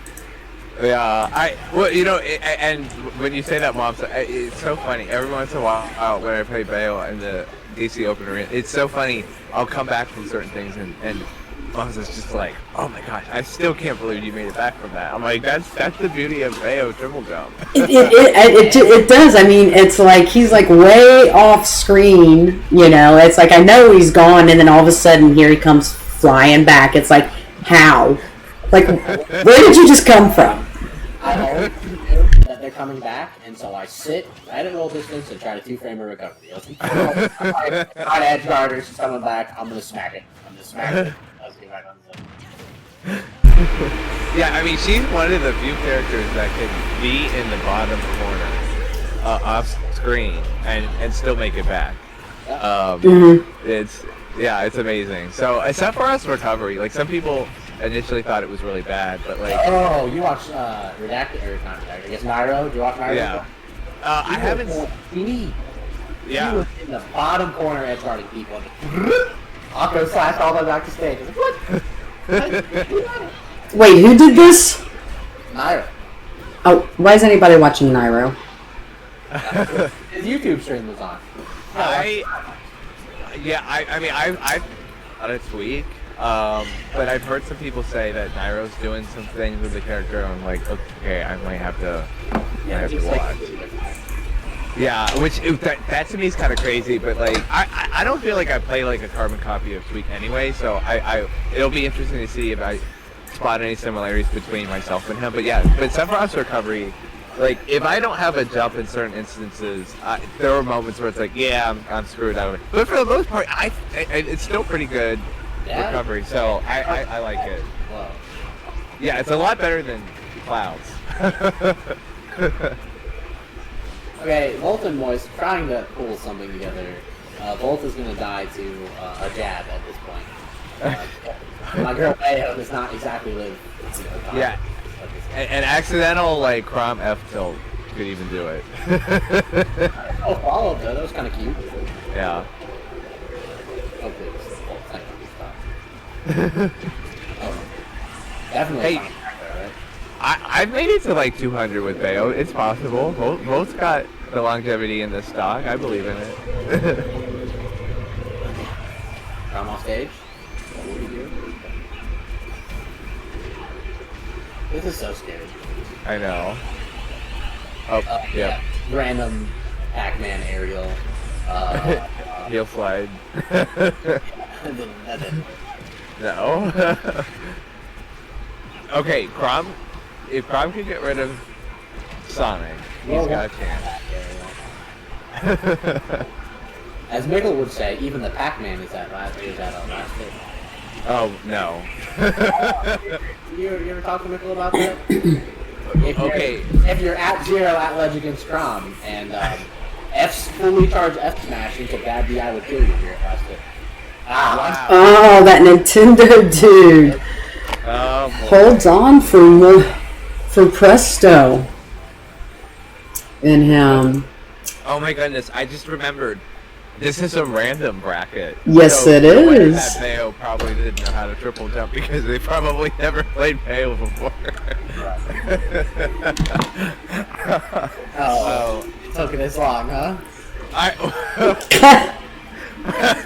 That's pretty Well, I don't. Well, if I recognize more names, I knew. Well, Preston plays a bunch of different characters, so I didn't put it past him. Oh, Momsa. They're like, your Momsa was like, Preston mains just everything. Preston mains every character in the game. Well, I said he mains DDD, but Timbo, you actually correct me, and he's like, no, he can play a big variety of characters, and he can, because I mean he does a lot of the times when he comes into the open arenas. I mean, Preston's a pretty regular, that comes in. They want a lag test. Okay, Yeah. So I'll let you guys go on. Let me jump into this chat. While that's being done, yeah, I was gonna say if I knew any of them other than Preston, I would have probably caught on sooner that they're random. But because it was Preston, I'm like, oh wow, I can see it. Okay, I'll jump into the arena with Moist and Volts first for this lag test. Who's calling for the lag test? Moist is. I saw it in stream chat. Oh no. I don't have to ridicule him. Actually, no, you're allowed to ask for lag test. If you ask for lag test, there you go, doubles match, you're corny. You're allowed to be corny. So while that's going on, oh, by the way, the last time I did an online tournament, it was of course a Momsa tournament. It was I think it was the Movement too, and like I tried Sephiroth Shulk. It played like a Game & Watch game. It was very bad, and I'm so like I've not entered almost any Wi-Fi brackets, so I didn't know about the concept of a lag test. So I took the loss like a man. Oh yeah.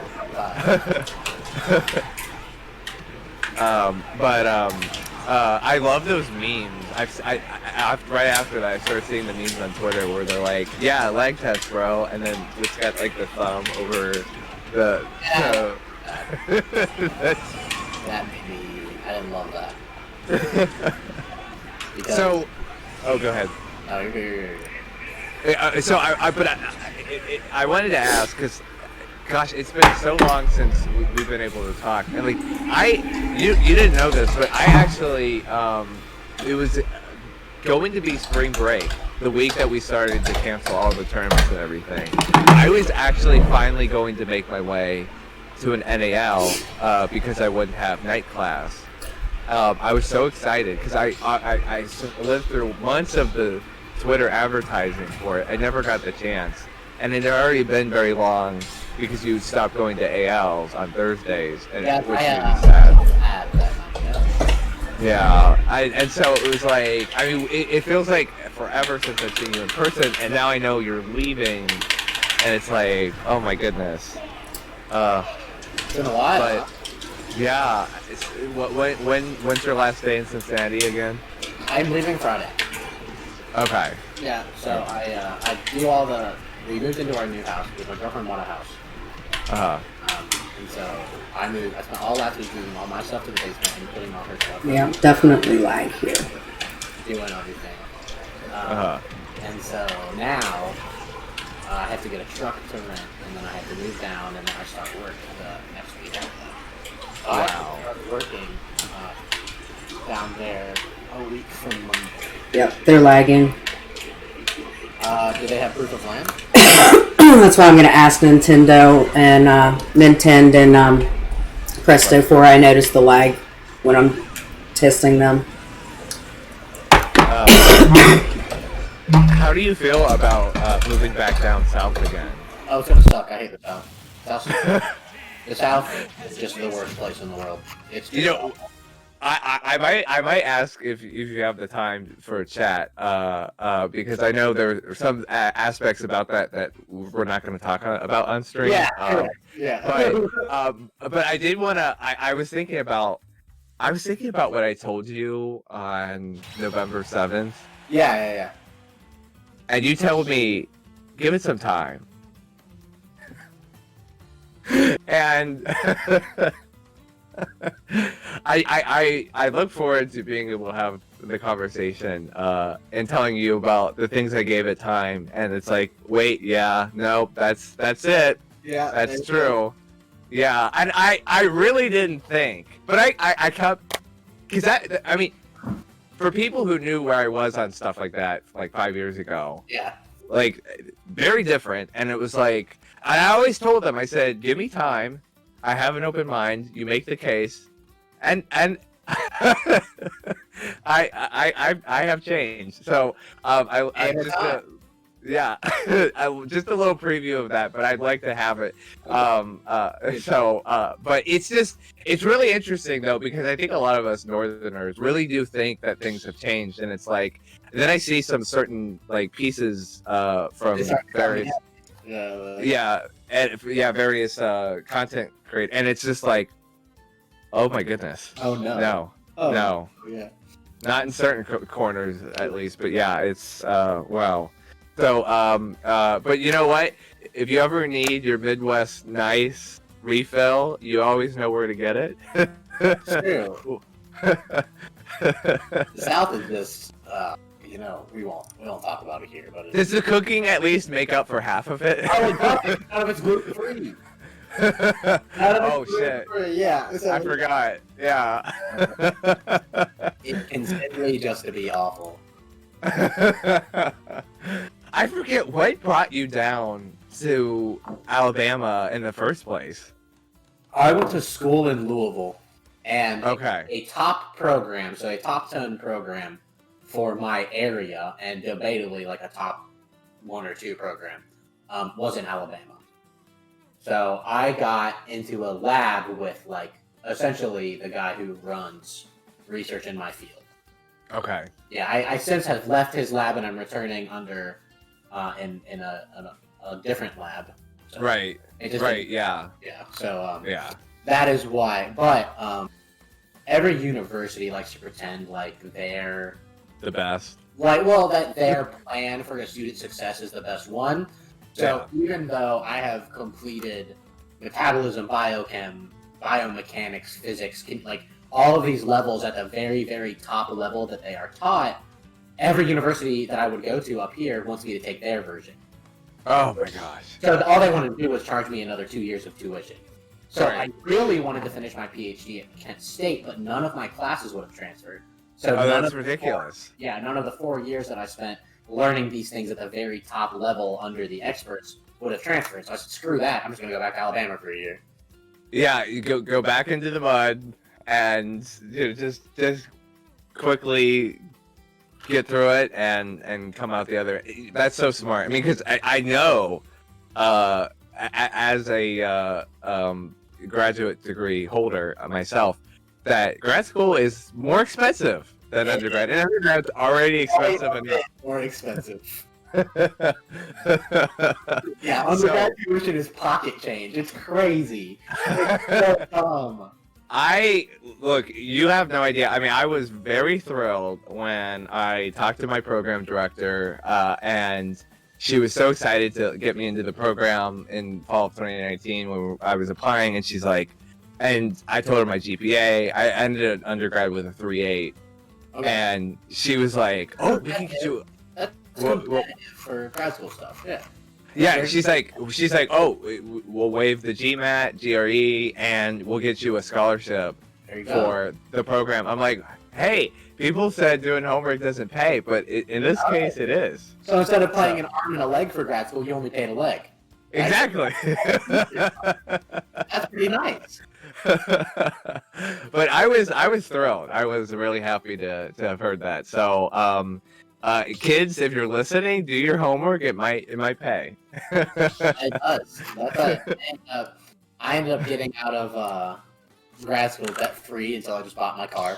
But I got out of grad school debt free because I was the stupid, like, super annoying, suck up nerdy kid all through undergrad. Yeah. Stayed late and got over 100 on exams. But I was like, actually, professor, you're wrong. Here's an article. Like, I did that, but then I got a full ride to all the schooling. So Oh, that's good. Yeah.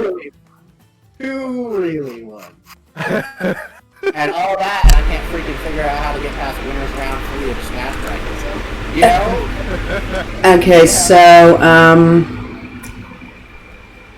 Presto, and that Nintendo dude, they're going to DQ. Nintendo didn't have a LAN connection. I left it up to all the players. I mean, it does say, that LAN's required, but I always let everybody, I let them talk it out amongst themselves. Yeah, I mean, if it's required, it's required, right? Right. I do not fault anyone for taking the W there. Yeah.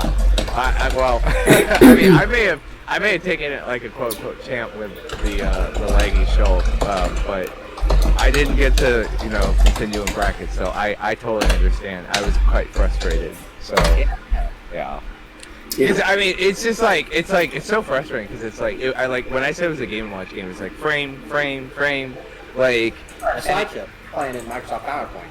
Yeah, I thought of Mayru from Twitter, from the Netherlands, but it was like he was like, let me do this Minato art, let me do that Minato art. I'm like, oh my gosh, I'm like and then I get a hit, defense, and it's just like okay, alright. It was really bad, but so I totally get it, but that's okay because now we got. I thought that said Queen for a second there. Let's see. Do you guys recognize these people at all? Volt and Moist are Ohioans. Okay. They are Columbus. They're both. One's a Pikachu main, one's a DK main. Yeah, Maliscar and Zal, not familiar with them. I don't know that. Okay. Cool. Well, we'll see what random they get. Yeah, we'll see if their character picks really come through on this. Okay, he's gonna be Mini Monkey, so that's like half of a win. Diddy Kong is the best character actually, so this is like a pocket. Yeah. And Volt's immediately switching off of Squirtle. So maybe not knowing how to play Pokemon Trainer, but this is the worst time. At least knowing that Squirtle is bad in doubles and should play high. Wait, are these all top tiers?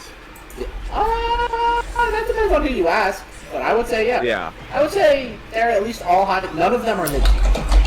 Right. Yeah, none of them are bad. They're actually all good characters. That's kind of impressive that all four of them got pretty good characters. Yeah, that's pretty good. The only thing about Volt and Moist, the way they're playing this, is I don't imagine any world where you have your Pokemon trainer willingly play the 1v1 with a young Link. That matchup is just abysmal and awful and horrible. You just can't. Really? Oh! Never mind. Charizard wins 10-1. Wait, did he go through a projectile? He flare glitched through an arrow. That's hilarious. I've heard from Doorstop that he doesn't even try to play Pokemon Trainer Young Link anymore. He only plays the SS in that matchup. Yeah, well, now he's playing Toast, so... even playing against Sai this Young Link, the Sai is secondary Young Link, he won't play up with him. Really? Yeah, it's very, very hard to get around the projectiles. Huh. Yeah, I miss the whole scene. I see that stuff like that. I'm now not clued into anymore because it's like I read the tweets, but like what was that? There's only so much you can know or so much you can do. Yeah, I know. It's especially when we're not getting together and stuff like that. I told Mobster this. I said I was waiting on my Pro Controller to come back in fixed. And it came back in early, and I had my ceremony. Well, it was originally scheduled for Thursday. Last week, it then got moved to Friday. Now I have Thursdays open. I'm kind of like, as someone who's double vaxxed and willing to wear a mask still, like, I kind of want to see if anyone wants to go to AL. Yeah. Support Jesse. I know we aren't doing tournaments in any official capacity, but like. What's stopping you from going up and playing with 6 friends and doing rotation? Right. I want to see if anyone wants to come and join. So that would be super fun. There is definite, talk about it. With, Nickel and PK and Vass and those being over at my place yesterday for a small birthday gathering for Fritos.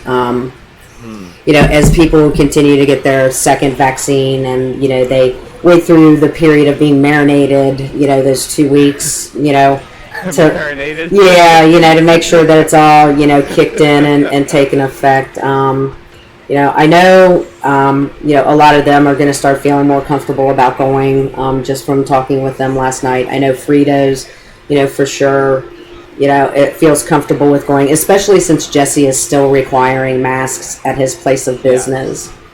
And, I know there's the whole thing about, vax carded tournaments and this, that, and the other. I personally think there's a lot of legal things that we're going to have issues with because at the end of the day, we are just a gaming community.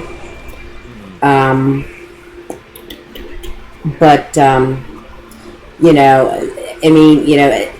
with it being held in Jesse's place of business, we since we use his space for our weeklies, right? We can't say, oh, they're vaxxed only, and expect people to respect that because Jesse doesn't have that policy in place for AL. The only policy he has in place for AL is you have to wear a mask in my business. So, it's hard to say that we're going to have vaxxed only weeklies when we use somebody else's space to run our weeklies in, who is the actual owner of the business. Yeah, it's a lot easier for me because all the people who are interested in my weekly at Alabama are all vaccinated anyway. Oh, good. I'm good.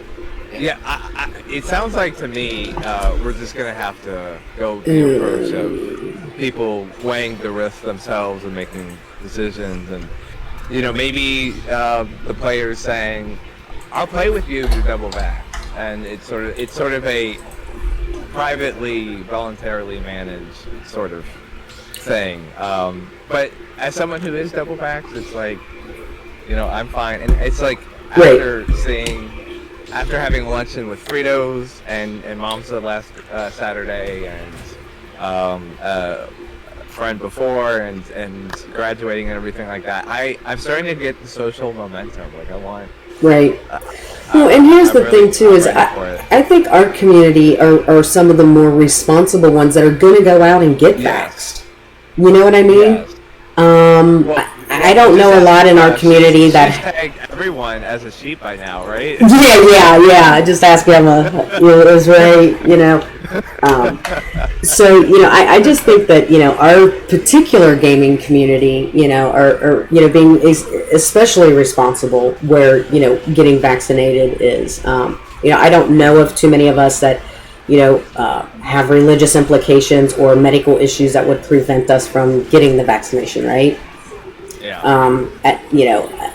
I think because all of us make it a personal choice and we're all going to go and do it and get our vaccines so that we can get back to our normal lives because this is what we've been waiting for 14 months now. Yeah, really. And Tempo, when we were talking about it, and we were trying to figure out the legalese on stream a few weeks ago, I basically came to the conclusion, of course there'd be a religious and a medical exemption, but then it turned out like probably there's going to be a lawsuit exemption too, like if someone threatened a lawsuit, like. Oh, that's. Momsa and I have had conversations about it, and we come from two different ends of the spectrum on shouldn't be asked. In my opinion, the lawsuit and medical are like the two legitimate forms of why you would not require vaccinations. I know that there are some of those examples. I looked them up, and I have my own opinions on them, but it's not going to exclude you or ask you to exclude yourself from the community they come, right? So exactly. But it was just the notion. I think everyone's familiar with religious and medical, but like lawsuit exemption, it just was. It sounded funny to me on one level because it's like well, you'll hear from my lawyers. It's like, okay, well, that's fine. You can come in now. It's like unless you want to fork over the money, and which we're not going to do that, right? It's just like it was like, well, we're probably going to have to concede. It's going to be the loophole, right? But that's okay. Organically, we'll figure it out. But this is an interesting team. It really is. I was looking at that myself. I was going to make a comment about that. Like, obviously it's random, but like Sephiroth and like Richter? Richter, yes. I just say generic Belmont demon. No, he's the cute one. Yeah, he's the cute one, Richter is. What? That's not what you're into. Yeah, I say, yeah. yeah, I was gonna say, I like the joke. The hetero's like Simon because he's like He-Man, and you know the gay's like Richter because he looks young. Because he's hot. Yeah, he's hot. Yeah, but nobody's hotter on the screen than Sephiroth right now. You said the heteros. Oh. I don't know. There's an entire community of angry Zelda fans that you said that. Oh, really? I didn't even think people were actually like Zelda fans. I didn't think anyone actually liked those games, but here we are. Oh no, Volts didn't have a jump. That's okay. So, I have played Sephiroth in a couple of these online 2v2s. And you know what? Okay, well he's done. Yeah, but you know what? When it comes to pits, you know, up air or up smash or whatever that was, that just didn't quite work. There has been a lot of pits in this random. Have you noticed that, Timbo? That's because no one plays Pit. That Pit is the greatest random character of all time. It's a well-balanced character. I think in many ways it's more well-balanced than like Mario, but like in terms, I just think it's a very all-around sort of character. But yeah, but no, Sephiroth I actually think is goated in the 1v2 format. Like Mobsa has beared witness to me. Oh my god, yes. When we switch over to doubles on Fridays. You talk about when we switch over to doubles on Fridays? Yes. Yeah. Yes, I have witnessed that all too many times. The pain. The pain. But like, no, Sephiroth can handle himself very well in 1v2. It's actually amazing. Yeah, he has the reach. Oh yeah. Big sword. Throw some despair. Yeah. Interesting here that to see Volt and Moyes having to go up, having this Robin show up in here. And Moist, is this the second time, Timbo, that Moist has got Mewtwo? Mewtwo, yeah, this might be the patented Moist Mewtwo. Oh my gosh, that's hilarious. Well, it's the balloon waves against normal / slightly heavy. It's oh no. Yeah. Oh wow. Oh. How did you get that shield break? Those are confused, I think. Oh okay. Table or whatever it's called. Yeah. Oh, we got set up? We got set up. Ooh.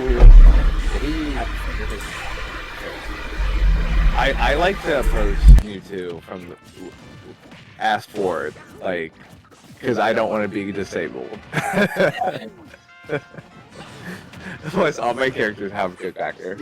That swing had such little hit stun that he was out of the sleep animation before Bolts could press the button. That news was so bad that it was. Oh my gosh, that's hilarious. But, fun fact, did you know that Sephiroth sleeps standing up? I believe that. Yeah, so like, if he gets snoozed by Jigglypuff and you don't get the rest, like... Yeah, maybe Jigglypuff. Maybe it's not. Yeah. It's like, dude is the tallest character, taller than Bayo. Standing up, asleep, like...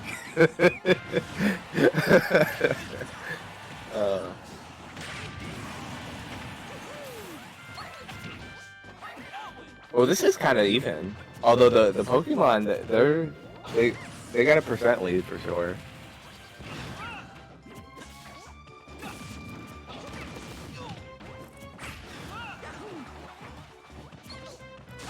Hello?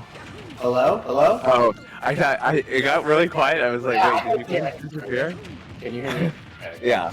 Okay. I was like, I can't hear anything. Let's see, we're at. Oh, this is dare I say it, a body bag. Okay, so Volta's Jigglypuff is actually kind of clean. Yeah. Doing some stuff. It is. I like the tomahawk up B. That's hilarious. Yeah, and no one expects it. Oh, there it is. Oh. Nice. He is nice. Oh god. Oh, okay. Bolton, yeah. Volta's dirty. Oh my gosh, there he goes again. Yeah, sorry, I had to step away, guys.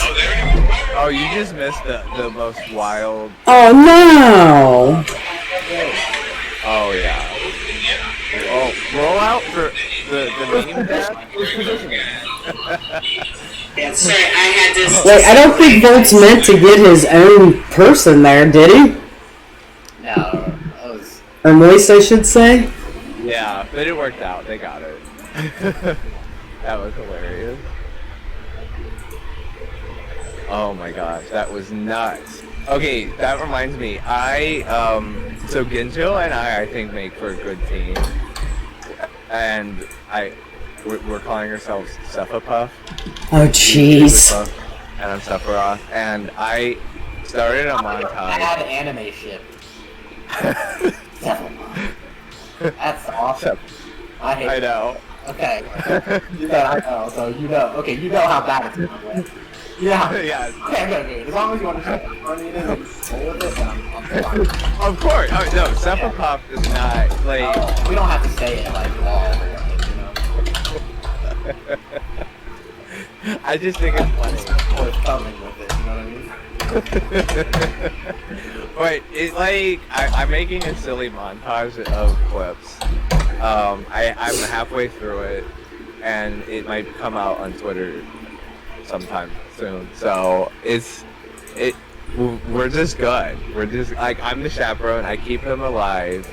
Every once in a while, he gets a rest. It's just nuts. I don't know how to do this. Yeah, Ginjo, I think he's gonna make surprises and waves when we come back to locals. Like he's worked a lot over quarantine and or the pandemic, and he's also he won a free lesson with Tweak, and then he gave a video review and got a free lesson with MKLeo. Oh, that's awesome. Oh yeah, I'm at a Phi, so like I obviously is a big fan of Tweak. I like called him up like right after. I was like, oh my gosh, how was it? Yeah. I played him a little bit, and I think he's gotten significantly better since then because he has messaged me. He's like, oh, we gotta play again. I know what I'm doing wrong. We gotta play. I was like, let's go, Ginjo. Yeah, and a couple times in like the open arenas and like during that phone call, like we like processed a bunch of ideas, and I shared some of my wisdom, being like 5 years older than him or something. Like, Yeah, you're old. I know. Well, I thought you were old when we like first met, and I'm like, now I'm old. No, I've always thought I was old once I hit 20. I had a fifth life crisis. A fifth life crisis? How can you have a fifth life crisis? You're only like 24. I'm 23, don't age me. Or whatever. I knew it was right around in there, 23, 24, you know. You're not even close to the age that Mamsa and I are. Once you get to our age. Exactly. Oh, what, 28? Let's just slow down. Exactly. Yeah, Mom's is 28. You're like 26, 27, something? Yeah. Oh my god. I've heard people, was it you who told me, like, my body's gonna start falling apart, like, at 25 or 26? Please go away. Cease and desist.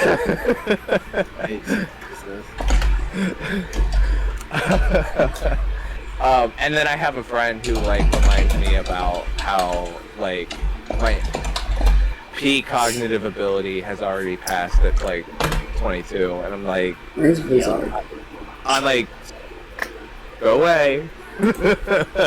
Peak cognitive is between like 22 and 25, and then like at 45 there are very obvious, evident signs of cognitive decline. Like I heard staying physically active is the best way to prevent that.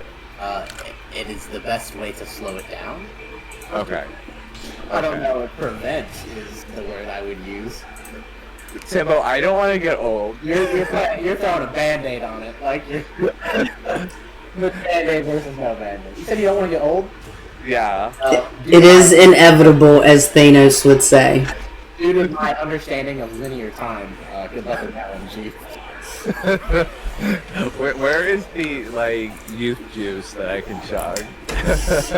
Hey, if you find it, you better be sharing it with me. That's it. I just think it's crazy. Like when I was like 16 or something, like I'd hear like people who were older like talking about wanting to stay young. I'm like, what, like, do you really get old? Like, is it really a problem? And I'm not even there yet, and I'm already worried about it. It's not worth worrying about it. I know. I have to let it go. Just enjoy it. You know what you could do instead of worrying about getting old? What? Talk about this really interesting team composition that Moist people have. True. Live in the moment. Shall we? Exactly. Save him? With this Rosa and Fox. I'm gonna be honest. Is this? I don't know what Yeah. Rosa does. I have no idea what that character does. I don't think Rosa even knows anymore. Yeah, good. Like she had a I game. think only the Buzz knows what Rosa and Luma do. I love their new Nair, but like the character's clearly worse. Like Their new hair is so ugly. oh, you think so? Oh gosh, it's really like oh, oh man. I love it. I think it's fun. I know what the old one looks like, and I don't like the new one. The old one was this weird thing. She would do a kick, and it would start behind her and go in front of her, and it was kind of slow, and it like had that like blue circle thing that like when she does her forward air. So I think it's a lot faster, so I think it's probably more useful, but I just think it's cool how she like flicks her wand, but anyway. Ignaro employing the art of the sword, and that is swing yellow stick at enemy. Yeah. Working out pretty. Oh yes, charge S smash on the platform. Wait, Lucina's sword is blue. Like, I mean, when she like the like color effect in the air when she swings. Oh, I meant the C stick, the yellow stick. Oh, okay. Yeah. Hold that toward the enemy and stand up out little distance from them, and you'll hit them every time. Yeah, exactly. Yeah, Lucina is definitely not a bad role in a random doubles. One might say one of the best. One time, Yeah, right. if you got Lucina every time, you should probably be doing pretty well. Yeah. Good expected value outcome. Okay, if they can just get rid of the Fox, they got a good shot at this. It looks like Moist is going to help out. I know, I was just gonna say, is Rosa gonna do the honors? I am. Oh, wow. Well, did Fox fall out of it? Or did So, it no, he did Falling Nair, which I think pushed, like, yeah, Lucina into, yeah. That was pretty smart. Yeah, but it's like, this is melee, don't try shining people, you're gonna look silly. It was kind of hot, though, but he didn't quite how to get it, you know? Right. Yeah, it's kind of funny, because, like, you can shine people to death in this game. Like, Recovering got just enough worse between 4 and Ultimate across the board that, like, you will kill people with shine, but you won't kill them, like, as quickly as it happens in Melee. Like, when you do the shine off stage, which is pretty high. Uh-oh. We got Bowser Jr. and Olimar. Another freaking pit. And now Steve, and now Dark Pit. Oh my gosh. Just Pit all day today. I like a streamer who normally does the alt with Pit, where he's like, he has brown skin, and he's got this like red and black aesthetic going on for his clothes. It looks so cool. But I played so much with him now, every time I see white Dark Pit, I'm like, that doesn't look right. It's really, I think Dark Pit actually looks better with brown. But I think that was a missed opportunity, but that's okay. But no, I think Dark Pit is the least cringe character we have on screen. I would agree. Agreed. But I hate playing with Steve. I think aesthetically, the Steve stuff can be very cool. Combos and stuff. I hate playing against him. But aesthetically, it's like Lucario. I hate playing Lucario, but aesthetically, it can be very, very cool to see what they can do. Right. Okay, Minecart is like ridiculous. Like KO move that also is a command grab if you try to shield it. It's like kind of a command grab sometimes and not, like it just doesn't function like it will. Oh my gosh. Like it makes Wario Bike look like a child's toy. Oh, Steve makes no sense, like, from a design standpoint. Yeah. I don't know who was thinking what. But, I like it's a good character that is so cringy that half the players is refuse to play it, right? Yeah. So that, from a game balance standpoint, that was the best choice that they ever made. Yes. Awesome character, also incredibly cringe. Like, I don't think anyone's ready for offline Steve I don't think when we come back. I don't think anybody's ready for offline Steve or offline Sephiroth or even Min Min at this point. Oh, true. Time Gear making some waves. I'm just gonna be Ohio. Oh, for sure. I mean, I was blown away that he wasn't already, to be honest. I'm kind of surprised. I feel like Almar just can't breathe right now. Otherwise, I feel like he would be doing a little bit better in doubles. You gotta get set up, right? Yeah. You get set up. But if you just keep killing the Pikmin, like, what's he gonna do? What you're seeing what he's gonna do. Yeah.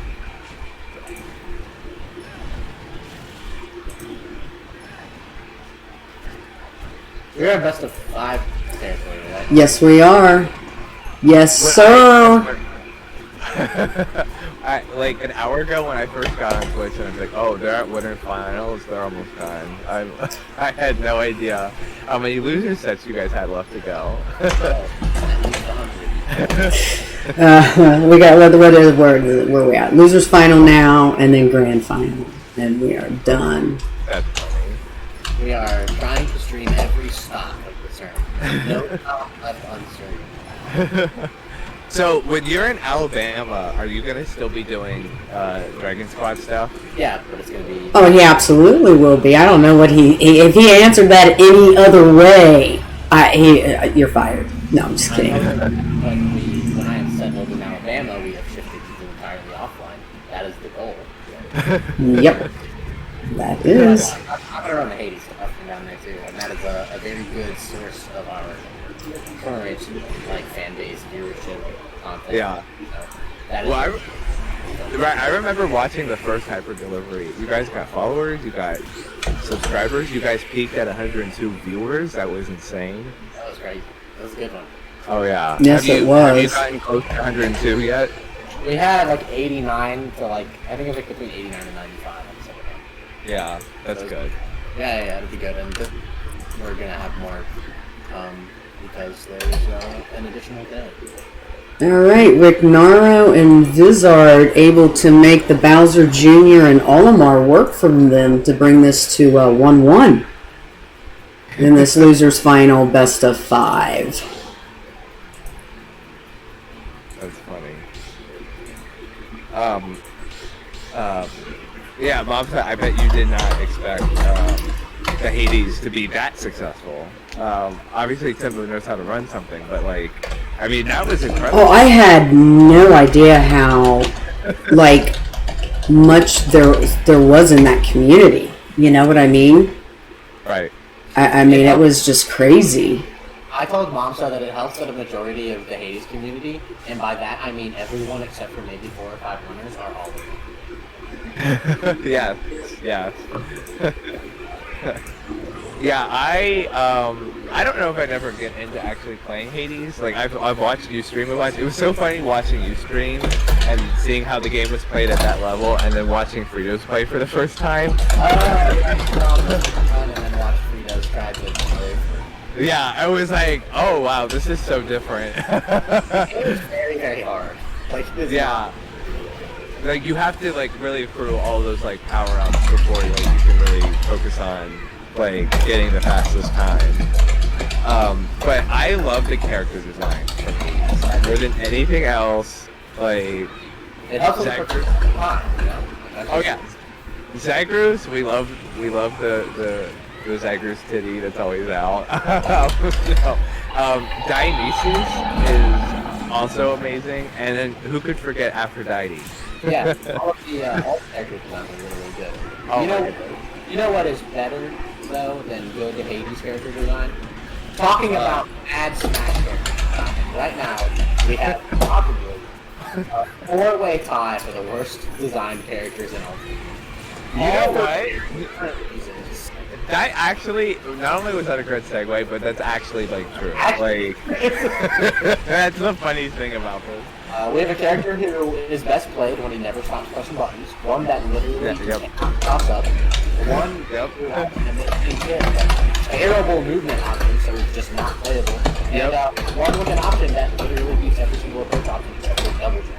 So, that's where you are right now. In case you were trying to keep score at home, that was Ness, Ken, Kirby, Bowser, respectively. Yeah, like air acceleration, auto around, and free reverse flame breath. Yeah, like I forget when it was, but I asked. I don't even remember. It was like TCMP or something, but it was just like I was playing against Ness. I was like, you just never shut up, do you? And I was like, is there ever a moment where it's advantageous for Ness not to be making an input? And they're like, no, actually, I don't think so. And I'm like, okay. Even if you're not actively throwing on a hitbox, you are putting yourself in a position to double jump cancel to PK firing, which stops every approach. It's, oh my god, it's like, it's ridiculous. Like, people are going to be surprised by this, but like Sephiroth Ness, I think is actually really bad because of the frame data. Yeah, if you're not perfectly spacing, I can see that. Like if you're not immaculately spacing every single area, I can see that. Yeah, it's like the frame data. So I'm gonna stick to Bayo for that. And the other fun fact, Bowser. Yes. Okay. Thank you, Lima. Yeah, why not? Right. Yeah, I didn't know if it was Discord side. What's wrong? What's wrong?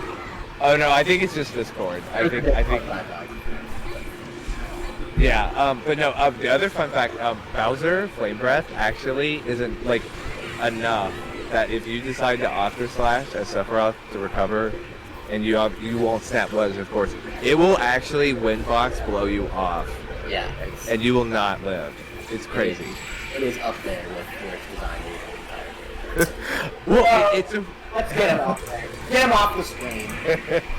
We love to see us lose. No. But then a Bowser won, so you couldn't win. No, I would much rather see Ness win than Bowser win. I know. Yeah, this is a really cool color for Bowser. Actually, I don't know if people know this, but this was like I think Bowser from the Lost Levels, like originally was like blue or something. Did not know that. Yes. Like, someone could fact check me on that. I think that's correct. But, what else was I gonna, there was something, I forget. Well, but yeah, that was a crazy pair of 4 characters. Oh my goodness. Let's see let's see what crazy characters we get this time. No, there you go, stay red and blue. Yeah, those.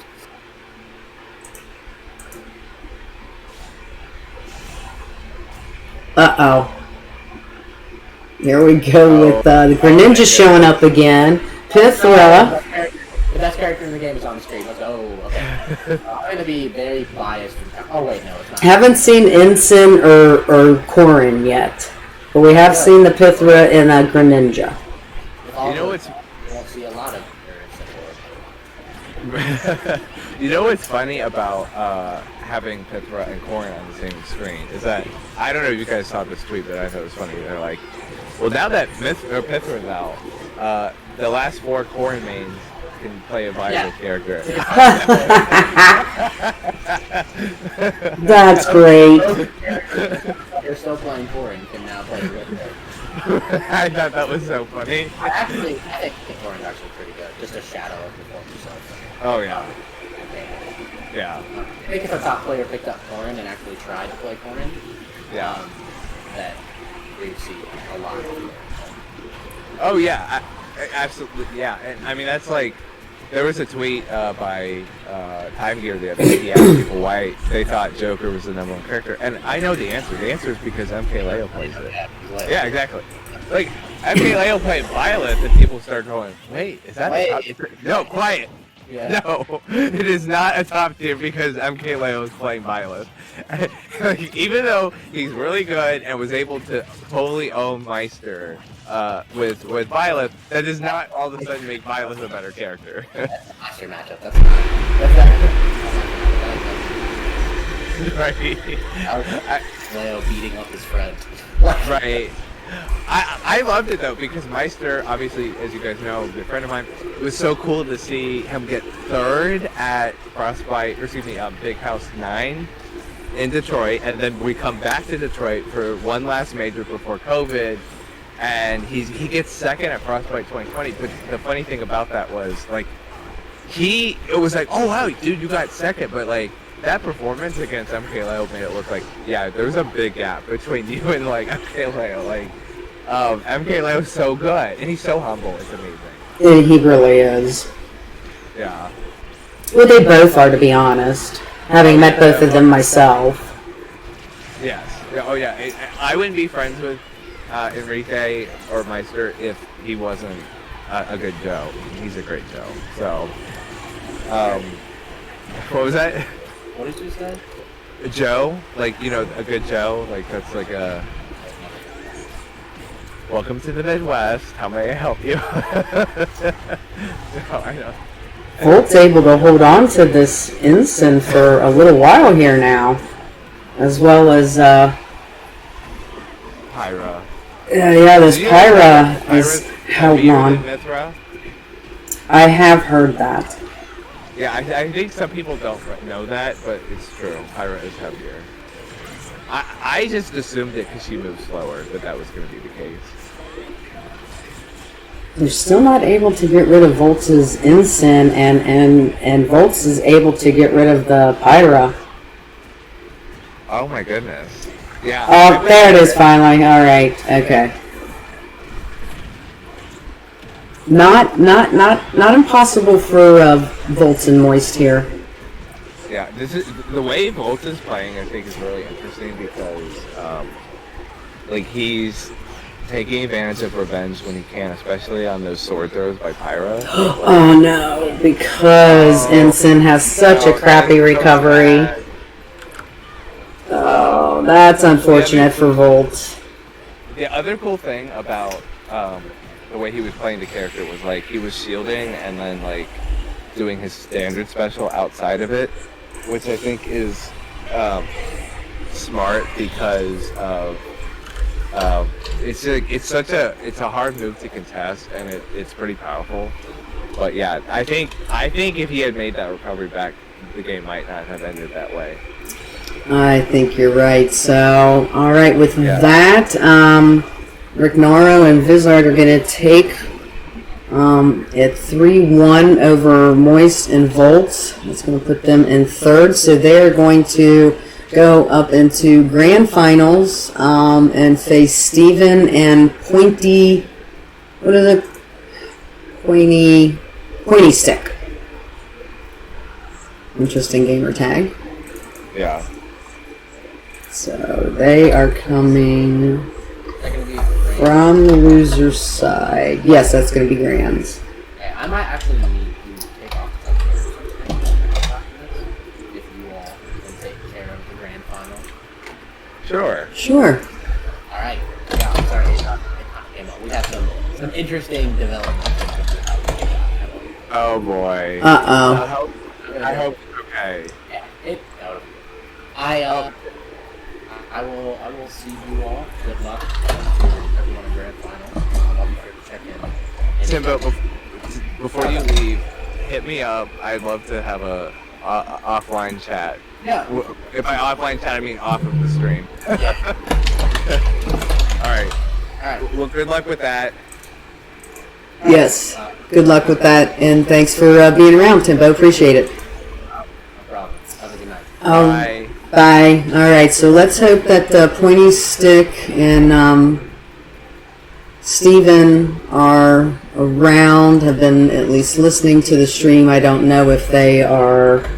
Let's see if I can. Because, you know, most people don't put their Smash GG. Okay, Glug actually is in the server. You are. And So, okay, Glug did join the Discord server. Very good. So I can ping them. They can know that they are on the clock. We do not want to see them get DQ'd. And while we are waiting on them to get checked in and whatnot, I am going to take this chance to run a commercial break. So stay tuned as we wait for Grand Finals. Double Dragon 3. Okay, let me go over here to chat. Still not checked in.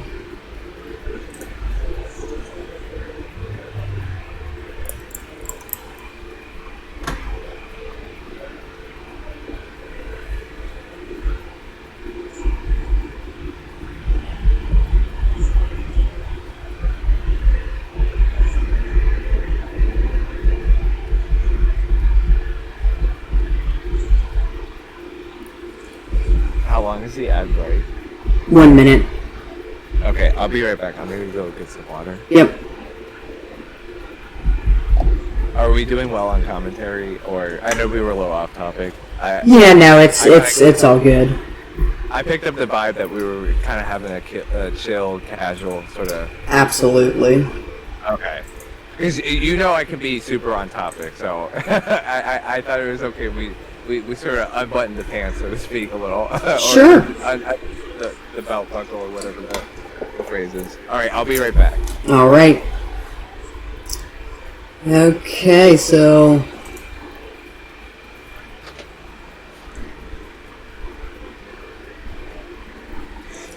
all right, so I am hoping there they are. Thank God. I hate to see anybody get DQ'd, especially when it comes to like grand finals.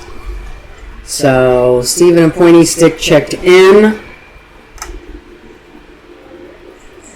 Give them the arena information, and we are at finally at grand finals of Double Dragon 3. This is best of 5.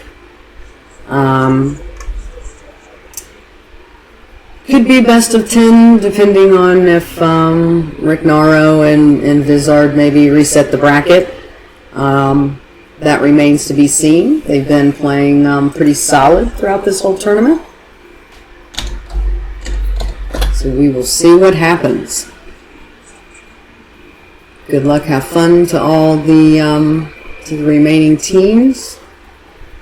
Okay, see Glug stepping in. All right, there's Pointy. Excellent, excellent, excellent. Everybody is in the ring. So again,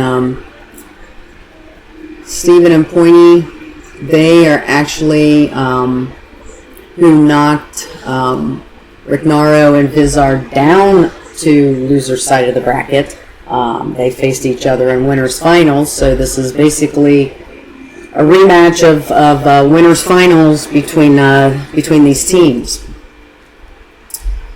But good showing from Moist and Volts. Always love the local Ohio peeps. Love to give them a shout out as well. Welcome back, Cereza. Okay.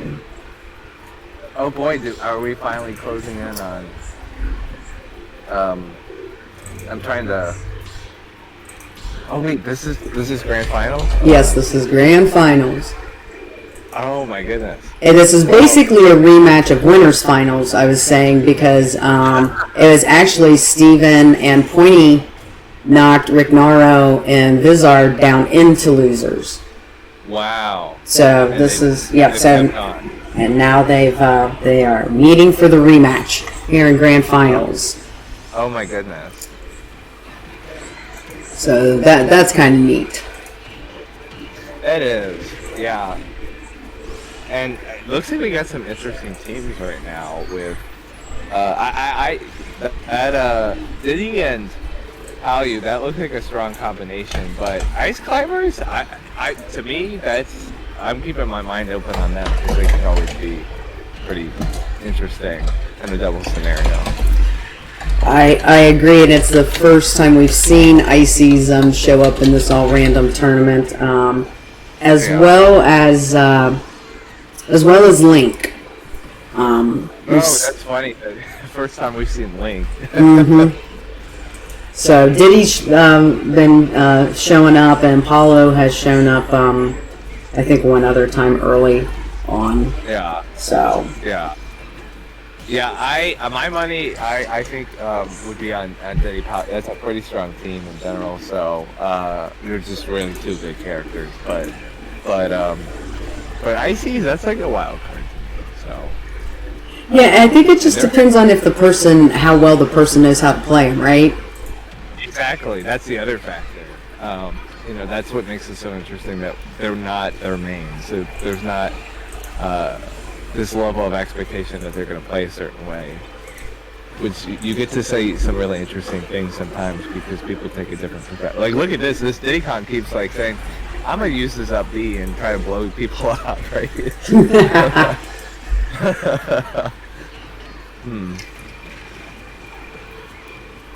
Okay, now that I've taken care of a couple of things, I can turn my attention back more to the match itself. Mm-hmm. I'm trying to decide. It looks like, I don't know if Rick Naro and them, if they're trying to take out the Palu first. I'm trying to see who they're like trying to team up on more, because they're not really. I think they're just trying to keep up at this point. Because like Ice Climber lost their second. Yeah, Nana's gone. It's only Popo by himself out there. Yeah, that was a smart choice for them to take the extra stock. Sopo is not going to hold on to their own for very long. No. Without another teammate, so. And Pointy Guy just shooting the peanuts at Palu there for a minute. Alright, so. Oh boy. Okay. Well, so I cannot believe Popo is still here by himself. Yeah. Let's go. Oh my gosh. Popo's like, I got this. I don't need Nana. I don't need her. I want to see the Sopo take another shot. I do too. Oh no. Liv. Get her. Oh my gosh.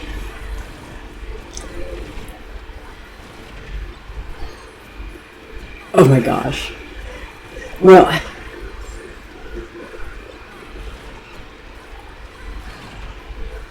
he's just like, I'm gonna run away. I'm gonna try not to get in between them, which is smart. You know, being as you're the only, Vizard being the only one left right now. They're not making any like very strong commitments. Yep. And they're wanting to make sure they just don't get, in between the two and end up, getting that like ping pong going on. Look at this, at a 208%, still not dead. Popo out here showing what he's made of. The character that is.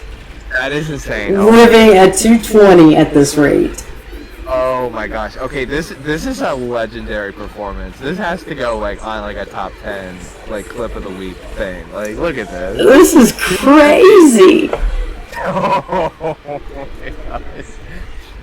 But I like how, Pointy Stick and Steven, they're being very cautious. Yeah, I guess playing with their food is kind of a good way to put it. At 275, Popo's still living. Who would have thought he could survive this long without Nana? Oh, it takes out the DK. Yeah, let's go. Oh my gosh, did they play with their food too long? Yeah, this Palutena, I mean, they may be at 300%. There's like less than 2 minutes left, but they might start getting nervous here. Maybe Sopo's got something cooking. Oh my god. They're not afraid, he's not being afraid to go in either. Of course, Paulatina just, content to, stand there. I mean, she's got a decent arsenal. She doesn't have to approach necessarily. Yeah. But are they gonna let it go to time? Yeah, we're getting. Nah, I bet is this up throw gonna do it? No. Oh no, they did down throw at 300%. Come on. Playing with the food. Playing with the food. Down throw again. Oh my god. This is so nuts. Did you expect this? I would have never expected this to go like this far, and especially to see a single icy living at over 300%. How is it even possible? I literally, when I said I wanted to see them do something, I didn't expect it was going to do something like this. Literally all they need, and I don't know if Steven knows. I mean, just like a down smash from Palu, and the Popo's going to be dead. I mean, this is, if this ends up going to sudden death, and then because Steven played around with his food too long, and they end up losing this set 10 seconds. because of it, I'm going to laugh. That's going to be funny. Smash attack. No, he waited till the very last second with the back throw with that. Popo living over 300%. Oh my god. What?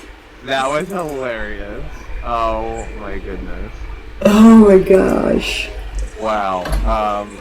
That is good for the Miracle living up to their name. I mean, that was crazy. I can't believe Steven and Pointy Stick were able to do that. I mean, seriously. Oh no. Oh my gosh. That was hilarious. That was insane. And just the fact that, the Blizzard was able to keep, Popo alive for so long. That was crazy. It was. I've never... I mean, obviously this is a casual, like Wi-Fi double, but I've never seen anyone ever do anything like that, ever. Like, people play with their food, but not for that long. That was just so funny. It really was. Alright, so Rignaro and, Vizard, we've got the good-looking Belmont back out here. This is two interesting teams because both of them have characters that want to get close, and both of them have characters that have projectiles and that they're able to space. So some interestingly balanced and mirror balanced teams going on. I feel bad for the Peach going against King DDD. That's just he probably still wins it, but it's kind of a, you can make a couple mistakes and die really early. Well, I was going to say, Peach being like a secondary for you, I'm sure you know how painful that matchup can be. Yeah. Against the DDD. Hold on one second. Sure. And the Richter, smacked the Gordo right back at the DDD. I thought only Violet could do that. I realized that the chain whip or whatever it is that the Belmonts use. Right, yeah. Smack the Gordo right back to DDD. Yes, my sister wanted to say hello. Oh, tell her I said hello. Alright, I will. Mom says hello. Hi, Hannah. The last 2 minutes that we were commentating, she was actually cleaning up the carpet because she accidentally knocked over my water. Oh, oops. How nice of her to clean it up for you. I know. Well, yeah, but I appreciate it. But yeah, getting back to the match, I'm amazed. We're 2 minutes in, and a lot of the King Edie still has their 3 stocks. Well, he's a fatso, so he's hard to kill. Right. Although I would think just well, there it goes. I was going to say, Richter, with either the axe or the, Holy Cross or Iron Cross or whatever it is. Oh no, unfortunate SD by Rick Naro with the Richter, and quickly takes their took their team stock, and then the Peach died too. So Right. It's always the worst when that happens. It's like, oh, maybe I shouldn't have taken it. yeah, I mean, it gets the captain, gets Captain Falcon really quick with the Richter, but even Richter's going to have some issues getting this, killing this DDD. Yeah. Well, now let me ask you this: Point and Glug, or I guess Steven. Yep, Steven and Pointy Guy. Were they the ones coming out of losers? Hang on a second. No, they were on winner's side. Oh, I see it now. I see it now. Okay. Yeah, because that's they're putting up quite the performance with these random combos of characters. Yes, they are. So they're one W away from being the third Double Dragon champions. Yes. Yeah. And first time I've had these guys in my tournament. Steven and Pointy. Okay. Steven is Glug on, his little icon, and Pointy is Point. Also, we've got Ike PT against Ike and Dr. Mario. Okay, our first Ditto on teams of the night. That's a 1 in 80 chance right there. I didn't figure it was probably very high. Yeah. Or I guess actually it would be 1 out of 80 that they get a certain character, and the other person won. So it's actually 1 out over 80 squared, which someone can do. I guess. Oh, that'd be 640. 1 in 640 chance. So a very rare occurrence. Oh, and the Ikes going after each other, and even 6,000. But yeah. Oh, that's funny that they're really hashing it out. Yeah, they were hashing it out, and Rick Naro able to get or Pointy able to get Rick Naro's Ike. They're basically just naring and fairing each other to death at this point. And then Steven taking care of Rick Naro's other Ike stock, knowing that Ike does not have a good recovery, taking him way off stage with Charizard back air. They're deleting stocks so fast. Yes, they are, because Ike doesn't have a good recovery, and neither does Dr. Mario. So if you can get them far enough off stage, and you have a stock to burn yourself, even if you may lose a stock, you know that you're going to come out on top of that one.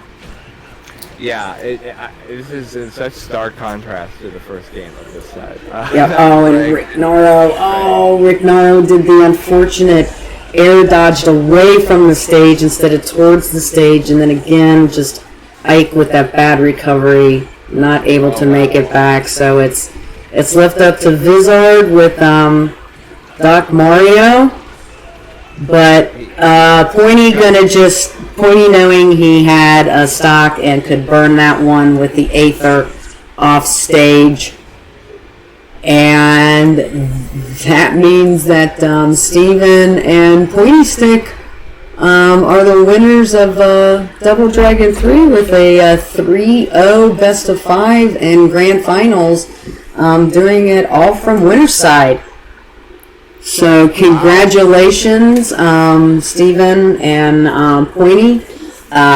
If you are listening to stream, please get in touch with me either via my Discord server or hit the follow button at DragonSquad ESP so that I can get your guys' PayPal information to make sure that you get your whopping $10 each.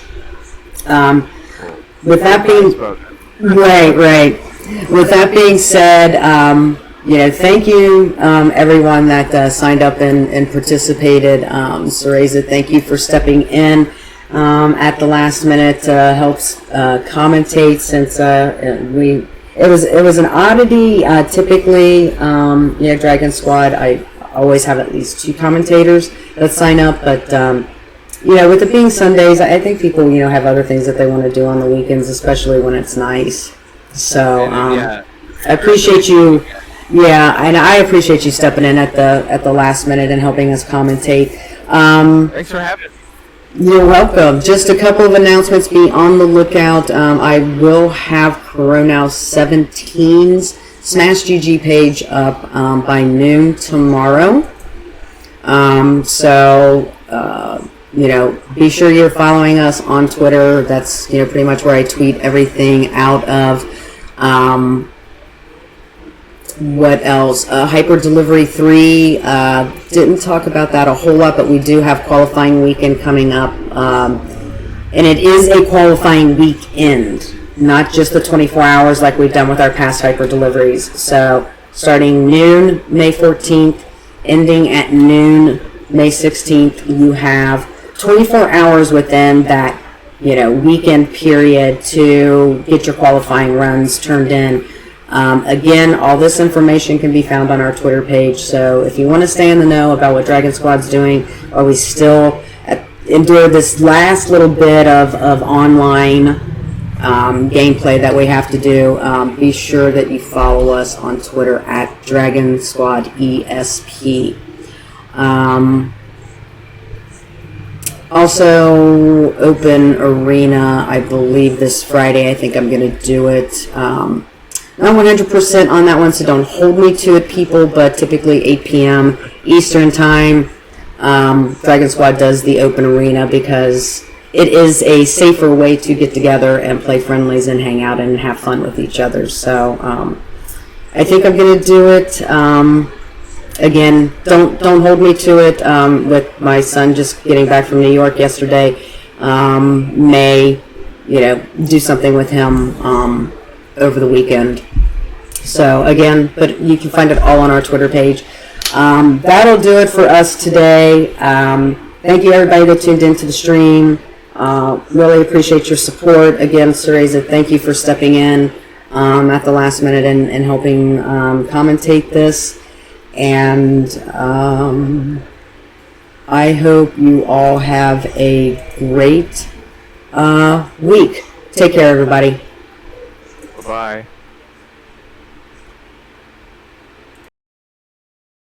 Alrighty.